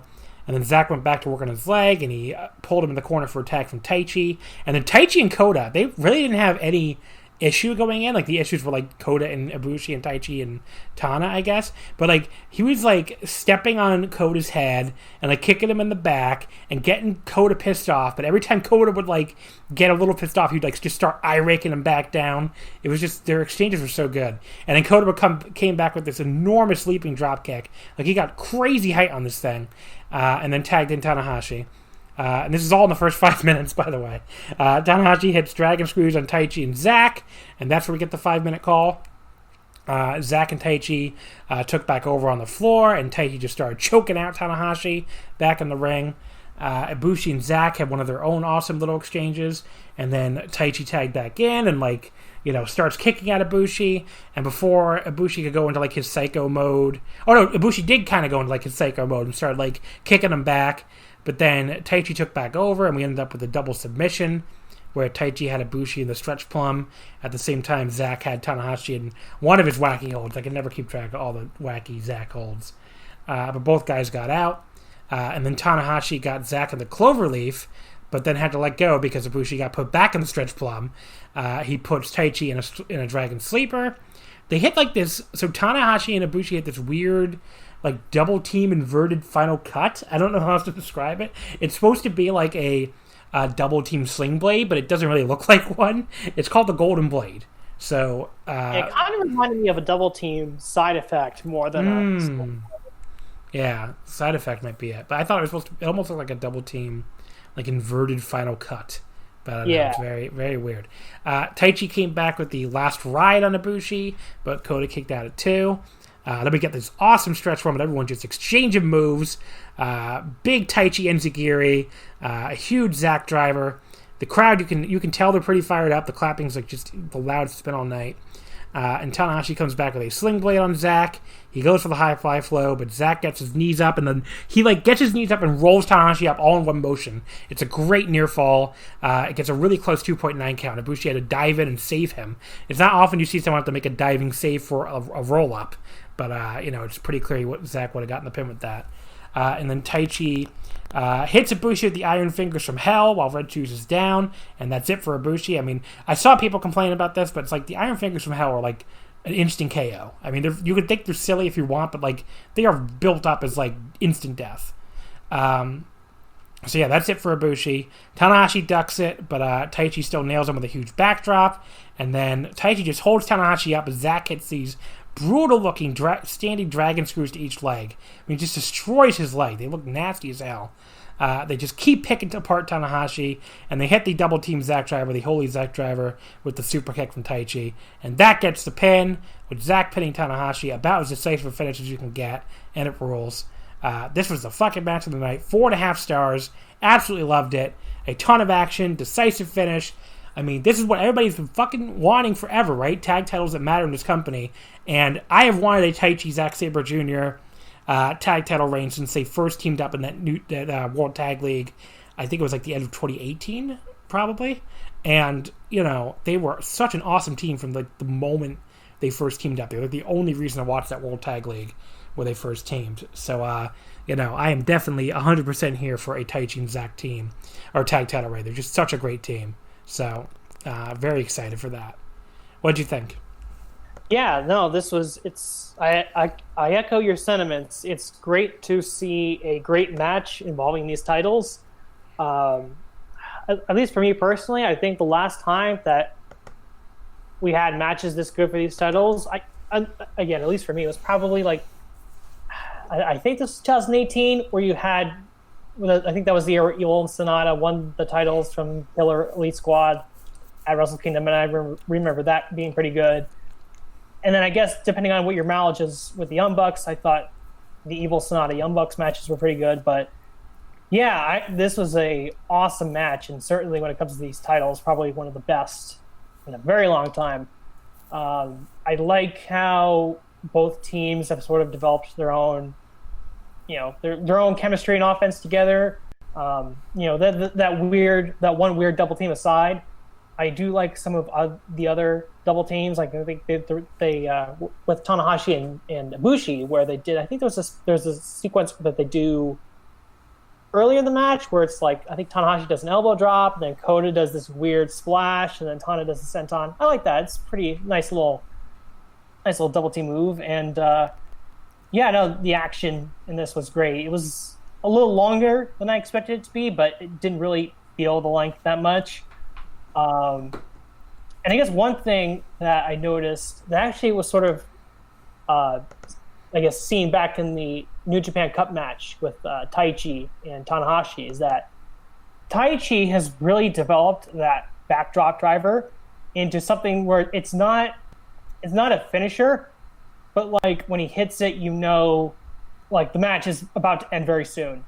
Because one of the things I really loved about that match, I think I mentioned it when I wrote the review for the Voices of Wrestling site for that Night 3 show, is that I think around like halfway through that match, Taichi hit Tanahashi with that backdrop driver. And then basically the story of the rest of that match was Tanahashi like desperately trying to avoid it, getting hit with it again, because he knew that if he did get hit with it again, like it was all over. And that's pretty much what happened. He got hit with it, and then Taichi just hit a bunch of moves and then just won the match. And that's sort of what happened here, where Taichi, once he hit that backdrop driver, it was pretty much over, because that was the setup for the Dragon Screws and then the finish. I'm not sure what the best comparison would be. Maybe something like the Okada dropkick, where like when he hits it late in the match, okay, this is like we're getting to the end here. Okada's about to put this guy away. Like not a move that like will finish a guy, but just like the setup to the finish, I guess you could say. But I really like that move from Taichi. It's an awesome looking backdrop driver that just looks like it kills whoever he hits it on. But no, great match. Again, it's just great to see two teams who are like actually good, and just a match for these titles that's actually like enjoyable. It seems so foreign, given some of the crap that we are far away from the days when was it War Machine, Killer, Elite Squad, and God would just have like endless 3-way title matches on the same floor. It was so terrible. Yeah, so definitely a step up from that. The main event for the IWGP Heavyweight and Intercontinental titles, EVIL defeats Tetsuya Naito in 38:01 to become the 71st Heavyweight Champion and the 25th Intercontinental Champion. It was the second defense for the Heavyweight and the third for Intercontinental for Naito. First of all, the pre-match video does a pretty good job setting this all out, basically being like, look, EVIL was Naito's first pareja, but while Naito was reaching his all-time career high, winning both titles, EVIL was basically doing nothing. They show him losing to Ishii and Kojima cleanly, which I thought was like a good little way to show that he was really like towards the bottom of his career. And then they show him deciding to go full heel in the New Japan Cup and start cheating to win with the ball shots and everything. And now, of course, Bullet Club helped him win the New Japan Cup, and here he is. So it was a good little video package. It sounds funny to say this, but yes, EVIL has a new heel version of its theme song. It was already a heel theme song to begin with, but now it just sounds even darker. And like that one part of it just sounds like almost metal or something. It's very... I like the song. It did pretty cool, I think. Personally, I liked the song more... I like the song a little more than his new choice of gear. Really? I like the gear. You didn't like the gear? I don't... It was like all black. It had that like gun, like that Tommy gun in the back, to fill in with the Bullet Club. I thought he looked better than he has in forever, because they got rid of the eyeliner, and the all black like outfit. He looked more serious now, which he should he doesn't have the fucking scythe anymore. He just walks out like he looks. This is I think what people were asking for. I mean, he looks way more serious now. Yeah, I guess to be more clear, it's not the whole... Like, I like the change in the hair, and I like sort of the new design he has on the back of his singlet. I guess just for me, we're getting into weird New Japan fashion talk. But I don't know, I You didn't like the skirt thing? Yeah, the bottom half of the gear wasn't really clicking for me. I thought it looked cool, especially with the cape when he comes out with the whole big cape and everything. But I don't know. Yeah. I don't know. I thought he looked the best he's looked in forever. Honestly, it'll take time for me. Who knows? Maybe I'll get used to it in 6 months, and it'll be just part of it. But we'll see. Naito comes out alone. So EVIL has the entire Bullet Club with him, or what's left of them, all 4 of them, coming out with him. His new evil grin is like more evil than it used to be, which is funny again for a guy whose name is Evil, but he's clearly like much more heelish now. Naito comes out alone carrying both belts. I'm definitely going to miss that image of him dragging both titles around. I don't think we're ever going to get it back. I mean, even if he wins back the heavyweight, I think this is going to end up splitting the titles, which, I get it, but I do think that's going to happen. Red Shoes kicks the entire Bullet Club crew out immediately, which is probably the right decision, honestly. And the bell finally rings, and Evil takes a powder immediately because he's a bad, bad man now. He's no longer Mr. Nice Evil. Naito finally decides to take the fight to Evil. He goes out there and whips him all over ringside. Now look, I saw some critiques of this match before I watched it. The first critique I saw that I don't even know what the fuck these people are talking about was oh, Naito didn't look fired up at all. He should have looked way more fired up considering Evil betrayed him the night before. I'm given his character, this is fucking fired up for him. I don't know what you want him to do. Do you want him to be somebody else? He fucking ran out there instead of letting this guy stall and whipped him all over ringside.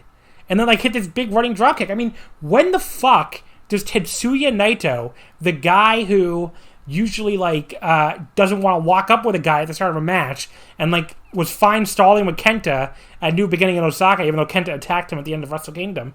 It's when the hell does Tetsuya Naito ever attack anybody at the fucking bell? I mean, to me, he was showing fire, and he was showing that he was mad. There's another moment later on where Evil has him in a fucking some kind of leg scissors or something, and Naito's gritting his teeth, really angry, basically reaching for this guy I'm gonna fucking kill you. I'm how else do you want this guy to pull out a gun and shoot him? Because I don't know what else he could do really to show you that he's angry at this man and wants to kill this man. I really don't get it. So yeah, that critique I do not understand at all. I mean, he sort of, the match sort of started where Evil was sort of playing Naito's game where he was stalling, but then Naito kicks his ass! Yeah, no. Naito goes after him and he whips his fucking ass, which he pretty much never does. So... Yeah, and he just sort of, I guess you could say that he just sort of let Evil, let him in with this false sense of security, that he wasn't going to do anything, and then he just jumps him with the drop kick. So. I mean, he kept punishing Evil back in the ring. He was choking him in the ropes. I mean, he clearly looked pretty bad to me. I don't know what people were watching. Ito finally came... I don't want to say Ito. Evil finally came back by... I combined Evil and Naito to Ito. Evil finally came back by clotheslining Naito to the floor. Naito took a pretty nasty bump to the floor, as he did throughout this match. So the next funny take I need to dunk on is I saw people say, oh, Naito barely tried, probably because he was mad at the booking. He was bumping his fucking ass off to get this over, and I'm sure he did not mind. Anyone who thinks Tetsuya Naito was upset about losing to Evil and Evil is one of his best fucking friends. They go all the way back to the Animal Hamaguchi dojo before either one of them started in New Japan. So I think he was probably fine with putting this guy over. But anyway, keep playing amateur psychologist there, Twitter. Evil got a table at ringside and he tried to hit Darkness Falls and Naito threw it, but after Evil, he couldn't quite get it. But then he started attacking the knee, and as he did, you could hear quite a few people start yelling for Naito, despite being told, again, not to tonight. I mean, on this Dominion show, there was way less yelling in general until this match. And I think, again, that's something people are going to have to get through their heads. Any yelling, any booing is the new, mega heat. As long as this thing lasts, because they're not supposed to be doing it at all, and they're trying not to do it. So if they finally can't help themselves but do it, that's heat. I don't know what to tell you. That's another. I'm just dunking on Twitter here, but another dumb tweet I kept seeing was oh, the crowd wasn't that into it. They weren't making that much noise. There is a global pandemic, Twitter. And they're not allowed to cheer. They are literally told, do not make noise. They're only supposed to clap. So, yes, the crowd heat, as we traditionally know, crowd heat in a New Japan main event, is going to suffer in every match. I don't know what to tell you. It is not a fault of the competitors that we're in the middle of a fucking plague. So, what are you going to do?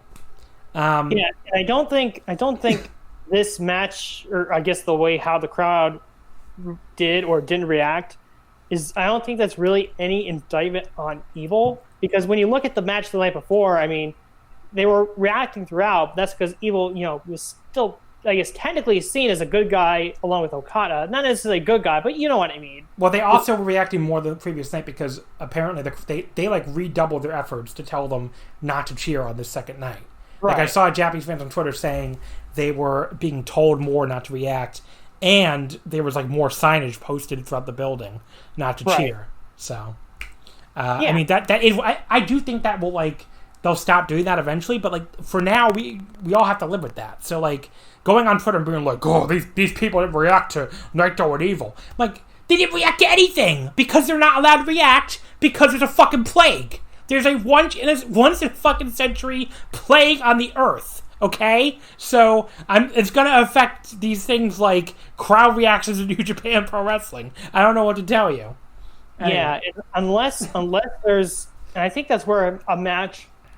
That's why a match like Shingo versus Sho has an advantage, because there's no, like, neither of those guys are like clear, like obvious heels like the Bullet Club guys are. So like that. You just have the clapping works better for that. Yeah, it works better for them, and I think if this sort of rule gets, I haven't seen any other like non-New Japan shows, so I don't know how they're handling it. But I think at least in New Japan, that's just going to be a problem with any match that involves a like clear and obvious heel. I agree. Mainly with the Bullet Club guys, because even the Suzuki guys get they get more. Yeah, they have more fans. Yeah, for sure. Yeah. So at this point, Evil takes the little glowing scythe from Milano and snaps it in half, which is such a great little heel moment.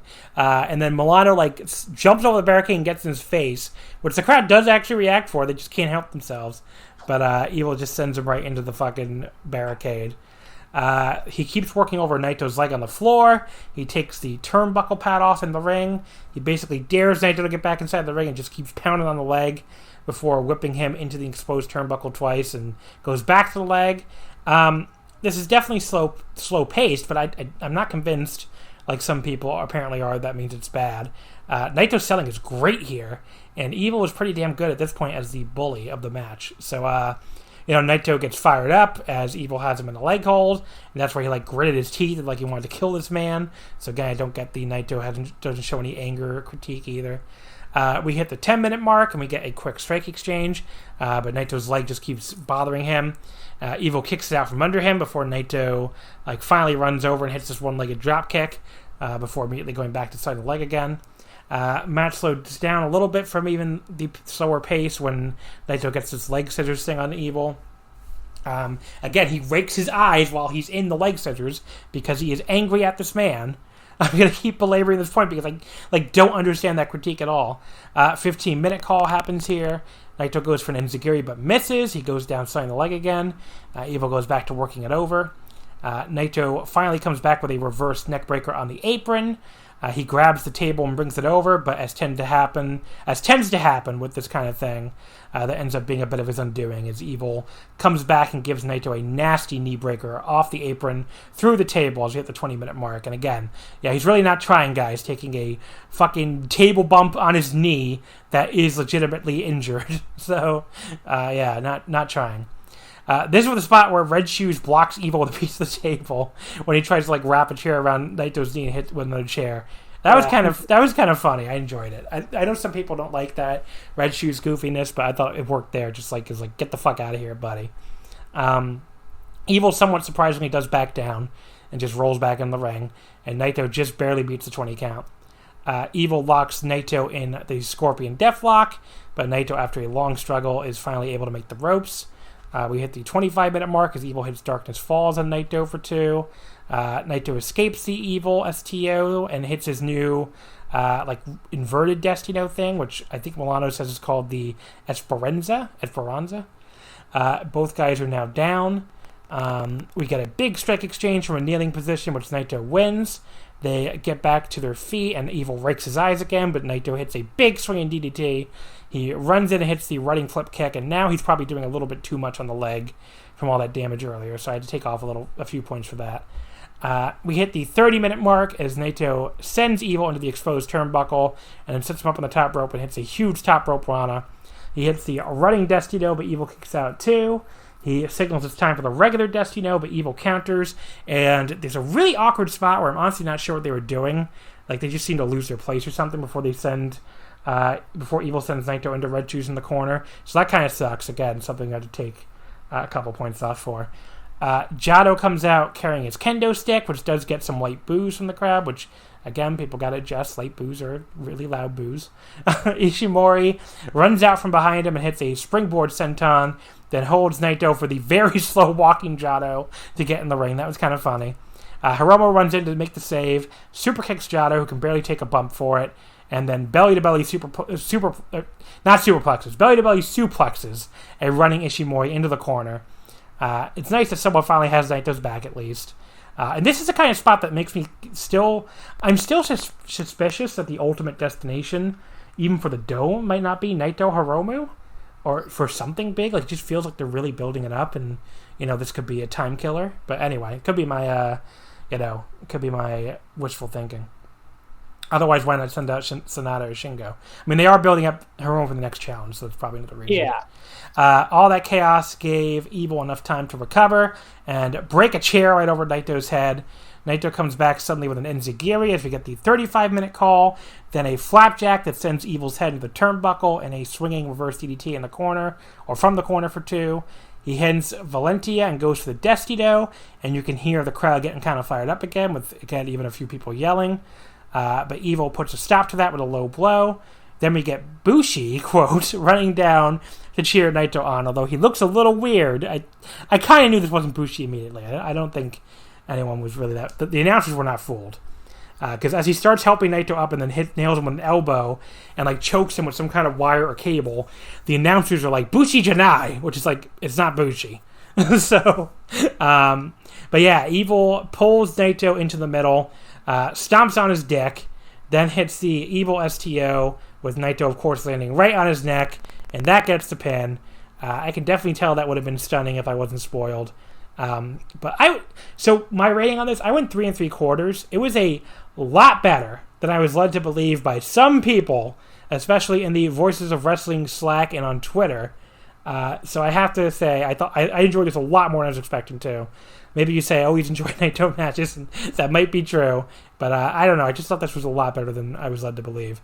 But like, there were parts of it that were too long. I mean, it did go too long. There were parts of it that were kind of slow. I thought it was a weird inverse of a lot of New Japan main events where, like, the first 10 minutes might have been the highlight. Like, the first 10 minutes were awesome. I would say, like, the period from, like, maybe 25 to 35 was, like, the part that dragged the way a lot of early New Japan matches can drag, and I just can't get behind that much interference. Plus, there were a couple awkward spots, like I mentioned. And Evil, for someone who is going to get this big crowning moment on these two shows, I would have liked to see him show up a little bit more, I guess.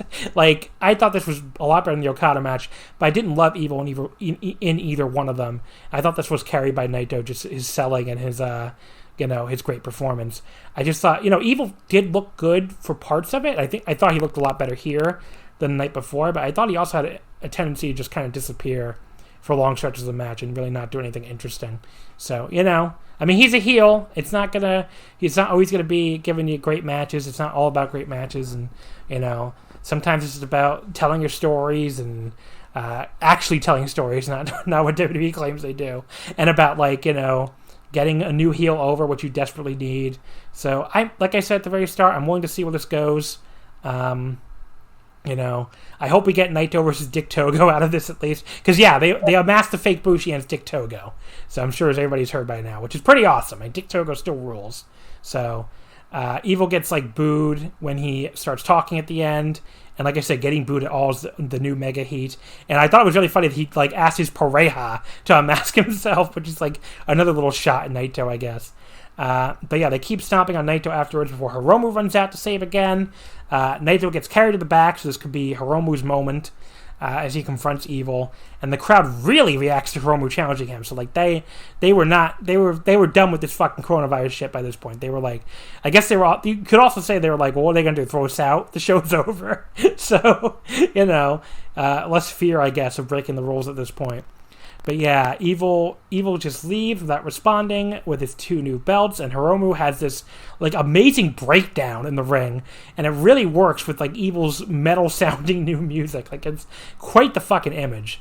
But yeah, so I don't know what we're getting. I guess we'll find out later tonight, and you listening to this, the listener might know when and where the match is happening and for what title or titles. Like, if I had to guess, I would think Evil's only going to defend 1 title. Maybe it'll be the Intercontinental and not the Heavyweight or something. And I think it'll be probably at Sengoku Lord on the 25th, but I guess we'll see. So what did you think of the match, Sean, and I guess all of this post-match antics? Well, as far as the match is concerned, the issue with how long it went is a weird one for me, because as I was watching it, I knew it was a long match going in, like I knew it was like 38 minutes or whatever, and I absolutely think, like you said, that it was much too long and that they could have cut it by several minutes, but at the same time, I didn't really feel the length of the match when I was watching it. Maybe that's because I was watching this match right before we started recording, so maybe that played a role. I don't know, but yeah, it's weird. It was too long, but as I was watching it, it didn't feel like it was too long. Just looking at it at that time, it's like, yeah, you could probably did this really need to go 38 minutes? Probably not. Yeah, no, there was some pretty cool stuff in this match. Obviously, at least for me, I think the table bump is probably the highlight. Again, especially for somebody who has very poor knees like Naito. I think they've had a couple of G1 matches in the past, and I don't think this was better than those. But I would still say it was not a bad match. I would say it was a relatively good match, but not What's your star rating? Actually, it's the same as yours, 3 3/4. Okay. Yeah. Well, that's a really good match then. What are you talking about? Yeah, really good. But I don't think... I agree that G1 matches were better. I know what you're talking about. I don't know if it was 1 G1 match or 2. It might have only been 1. But it was really good, the G1 match. Yeah, and something else you mentioned, I do wish the leg stuff would have led to something a little more down the stretch. I agree. Like, I feel like I know everything is evil is like his big finish, but I would have really loved it if he just won with that sharpshooter thing. Yeah, the Scorpion Deathlock. Yeah, that would have been like, I think Naito passing out and it would have been a good finish too. So yeah, plus it helps. Like, everyone knows that everything is evil is like a very protected move that pretty much I don't think anyone's ever kicked out of. So I think it would have gone a long way to establishing the sharpshooter or the Scorpion Deathlock as a potential like secondary finish for Evil, because it would have been the move that he won the titles with. I was going to mention something else. So I did think that like the last like minute or so with Dick Togo coming out was very, or I guess we didn't know it was Dick Togo at that point, but we knew who it was after the fact. But I do think that last minute or two was awkward just because the fans couldn't react to it. But again, that just goes to what we talked about earlier, where they can't boo. What do you expect? What do you expect the fans to do? They can't react to anything. And then I guess as far as Dick Togo goes, but they did. But I don't know. They did boo though. Like, I don't know what the fuck people were talking. I read that people weren't booing. I'm like, but they were booing. Like, I felt like I was on a fucking the Twilight Zone watching this. I'm like, what the fuck were you people talking about? Like, getting booed at all is the new mega heat. They are being told, if you fucking make noise with your mouth, you're spreading a deadly virus. So if they're so angry at these heels that they're willing to fucking risk spreading a fucking pandemic to boo them, that is heat. I don't know what to tell you. That is heat. So people gotta adjust their priors. We're in a different fucking world until this vaccine comes out. I don't know what to tell you. Yeah, and again, like sort of we mentioned earlier, I don't think it should be used as an indication that the finish or Evil winning or Dick Togo's interference didn't get over. It's just, again, just the nature of what's going on right now. limited. There's a plague, okay? Like, I can't imagine being like, oh, this crowd heat isn't good during the plague. I'm like, be happy we have wrestling with fans during a fucking plague at all, you know? Like, what do you want me to tell you? Yeah, and like we said, it's just going to be incredibly hard to judge, I guess. I guess in New Japan's case, mainly the Bullet Club, because they're the only ones who are like heels in the truest sense. But I guess as far as Dick Togo goes, he rolls.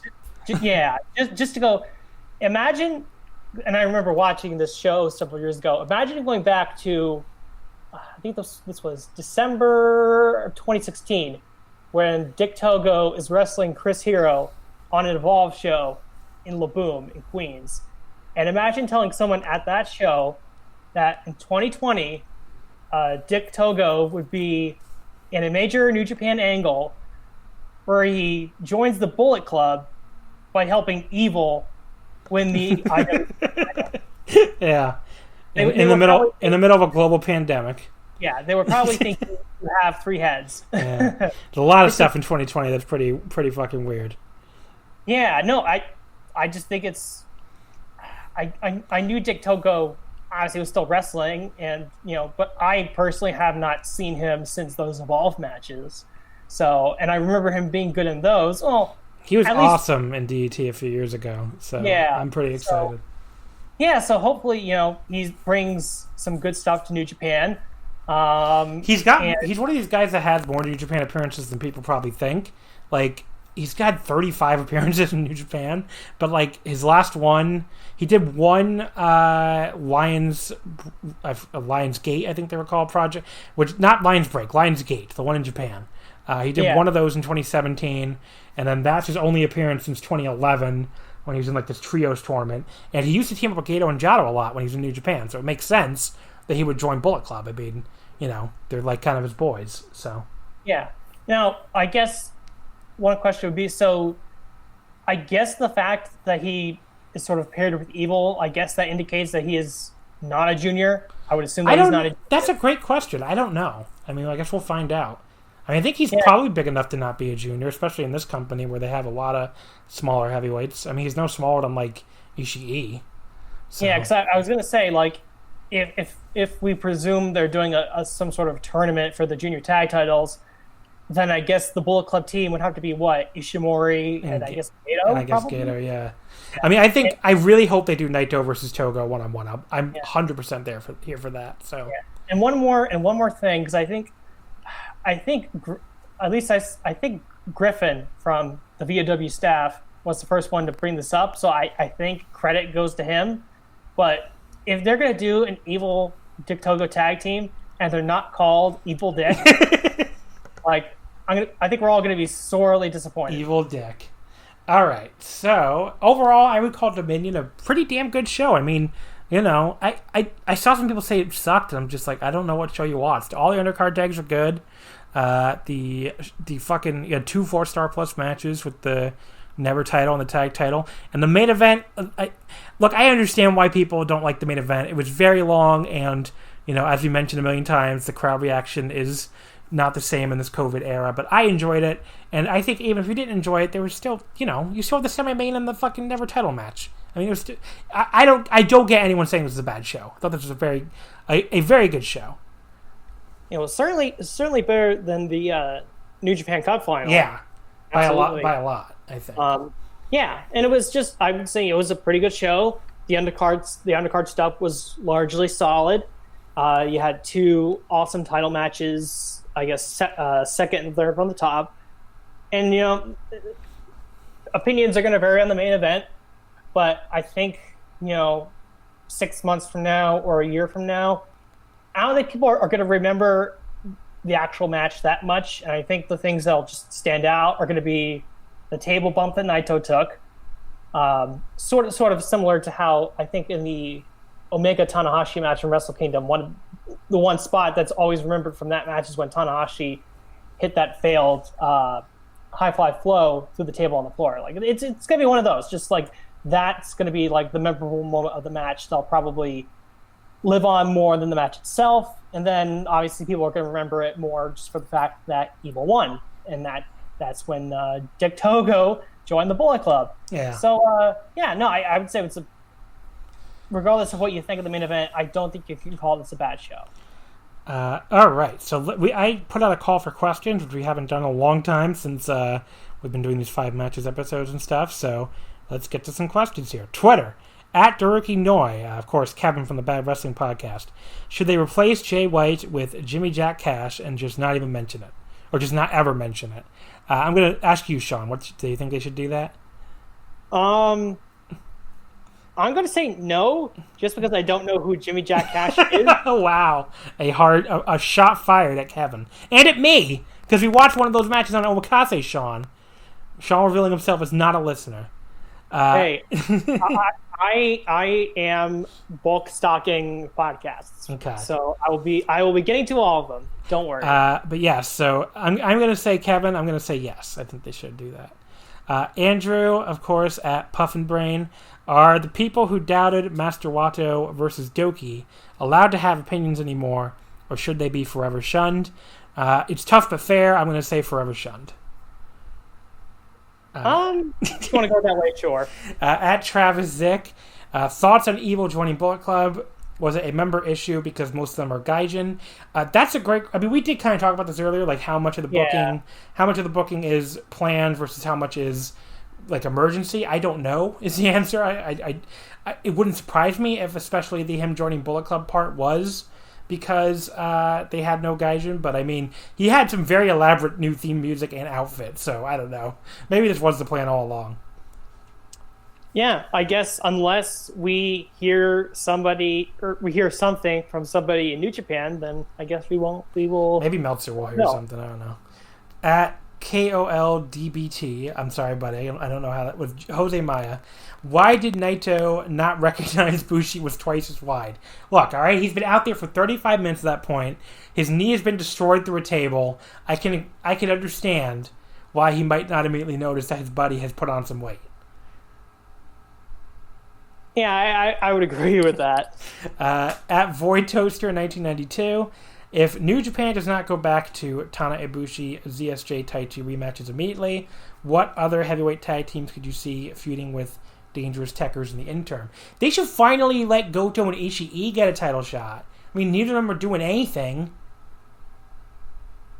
Because people have wanted that team forever. And it's like, what the fuck else are those two guys doing? I mean, in an ideal world, that would probably be what you would do, but it just seems like that, and it just seems like that it was established a long time ago that Ishii's tag partner is Yano. But then Goto teamed up with Yoshihashi last year, so they can change it up. I don't know. That's what I would do. That would be my answer. Goto and Ishii. Yeah, they could change it up, but I doubt that they will, personally. At Smart Callaway, curious to hear what you think New Japan will do with the U.S. title. They really could do another mid-card belt, given that the IC isn't available. I do think the IC will be available soon. I think they are going to use the Evil win to split the belts back again. But, either way, I don't think they see that belt as a priority right now. I mean, look, the belt was created primarily for use on American shows, which we're not going to have American shows for a long time, probably, or at least beyond these little lines break ones.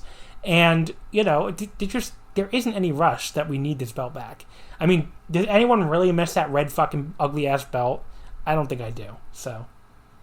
Yeah, and I guess with the IC belt, I think it was just a question of when, not if, they're going to split the belts off again. It's just a matter of when they were going to get to it. Yeah, so. And I don't mind not having... I mean, even without the split IC, I mean, I like the focus on the Never as the secondary singles title, and I like using the tag titles as a secondary title, so I'm enjoying it, honestly. At Anwar Starwind, are we going to see more wild risks in wrestling booking-wise because of the current era of the world? It's a good question. I think so, because drawing has never been less important. Because, you can only have 1/3 full buildings in Japan. Can't have any fans in America. So, but you could do wacky stuff right now. That's definitely cool. This is a great time to just try new things. Just because like you said, they're going to be limited on attendance. Yeah. So finally some Discord questions here. Marky Versace on the Omakase channel on Super Jcast. How good does it feel to be able to talk about actual wrestling and booking decisions? Pretty good. I like doing the historical stuff too, but it's pretty fun to talk about some current wrestling that you don't already know what happened. So, yeah, I would agree with that. Just because I don't, and you guys, people like you and some other folks, at least you guys can do like AEW and stuff. I don't like AEW, so I haven't had that all this time. So yeah, and at least you've had like at least. There's been at least some Japanese wrestling going on, even when it was like totally shut. Even when everything was shut down, there was still like what was it, 0-1 and Big Japan were still running, and 2AW stuff like that. Yeah. He also asked, "Do you think Evil is a long-term Bullet Club member? Does this evolve into something else once Jay and Kenta and company can return?" That's a great question, and I've seen people bandying about that theory. As far as like when the Bullet Club guys come back from the foreigners, when they can finally get back in the country, and I think we can stress no one knows when that will be at this point. It could be in a few months. It could be not until 2021. I don't think anything would surprise anybody at this point. But whenever that happens, I mean, yeah, I do think. I mean, look, you could put Kenta with, like, if you look at Twitter, Kenta was celebrating a lot. Jay White on Instagram was looking like, looking upset, basically, and like he looked confused, or like I think he'd put like a shrug emoji or something, like he didn't know what was happening. So I wonder if they're already planting the seeds there. Hopefully this goes a lot better than the last Bullet Club Civil War went, because I fucking hated the last Bullet Club Civil War. But yeah, I don't know. I think it could be a thing where we have another split where like you can put Kenta with the Japanese wrestlers, and you could have a Japanese versus foreign like sides of the Bullet Club. I do think that's very possible. Yeah, and it could just be a Jay White face turning too, because they want to do that eventually. Yeah, we'll see. I mean, you do also have the rumors that Anderson and Gallows are coming back at some point, which, if that's the case, they would. Seems like them going back to the Bullet Club would be the obvious fit, but that would, greatly increase the number of members of the Bullet Club. So I guess, like you said, that could open the possibility of where they do sort of a Bullet Club, like the Bullet Club with the Japanese wrestlers versus the Bullet Club with the Gaijin wrestlers. Because you could do something there, like, I mean, if it's something like Jay, Anderson, and Gallows, and Girls of Destiny, I mean, that's 5. So it could work. Yeah. Yeah. I mean, look, Evil there, if you put Kenta there, especially, the Japanese side is starting to look a lot stronger, especially if they book Dick Togo, strong. So I guess we'll say. Small Doink on the Super Jcast Discord says, "Now that Naito has finished the best title run in the Bushiroad era, and Gedo has completely overhauled the main event scene, are we finally free from the Okada and Tanahashi style of 25 minutes of listless nonsense preceding a 10-minute reversal dance?"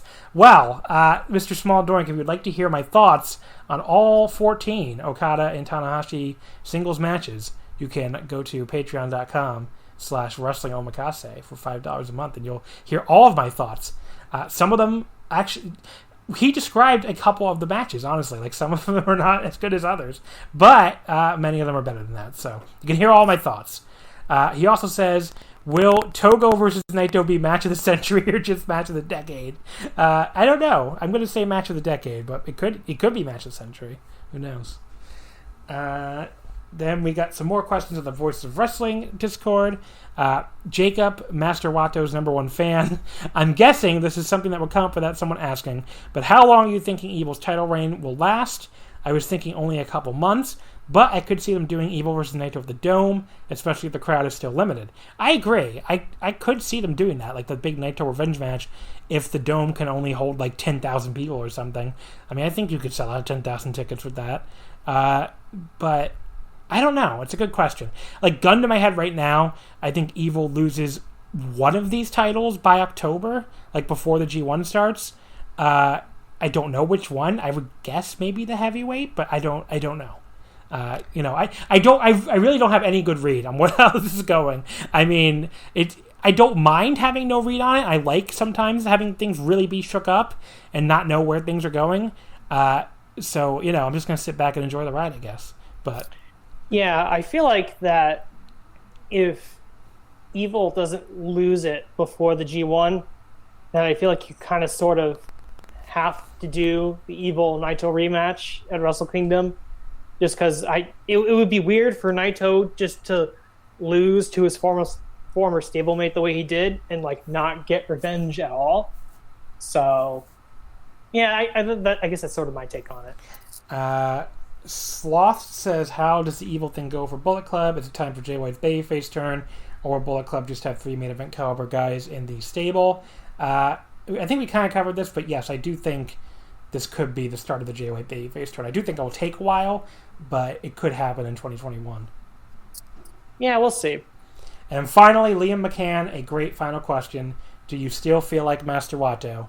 And Liam, by the way, congratulations on winning the Voice of Wrestling Strongest Quiz Determination League, by the way, Liam. But do I feel like Master Wato? Liam, I feel like Master Wato. Do you feel like Master Wato, Sean?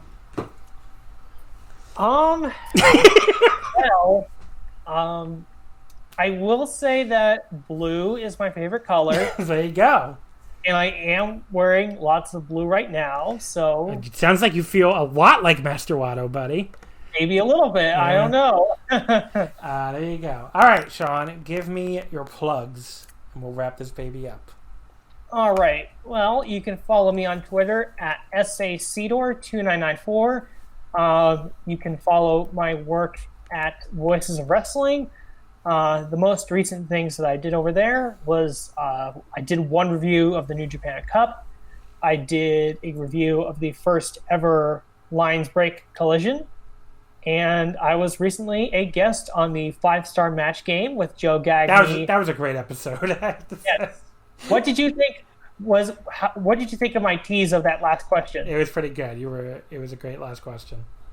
Now, Don't spoil it. Don't spoil it. People should go listen to the episode. It's like a half hour long. Go listen to it. But did you get the answer though? Did you know the answer? I did not know the answer. I had no fucking clue. Yeah, like I said, I won't tease it, but what a question to end on that.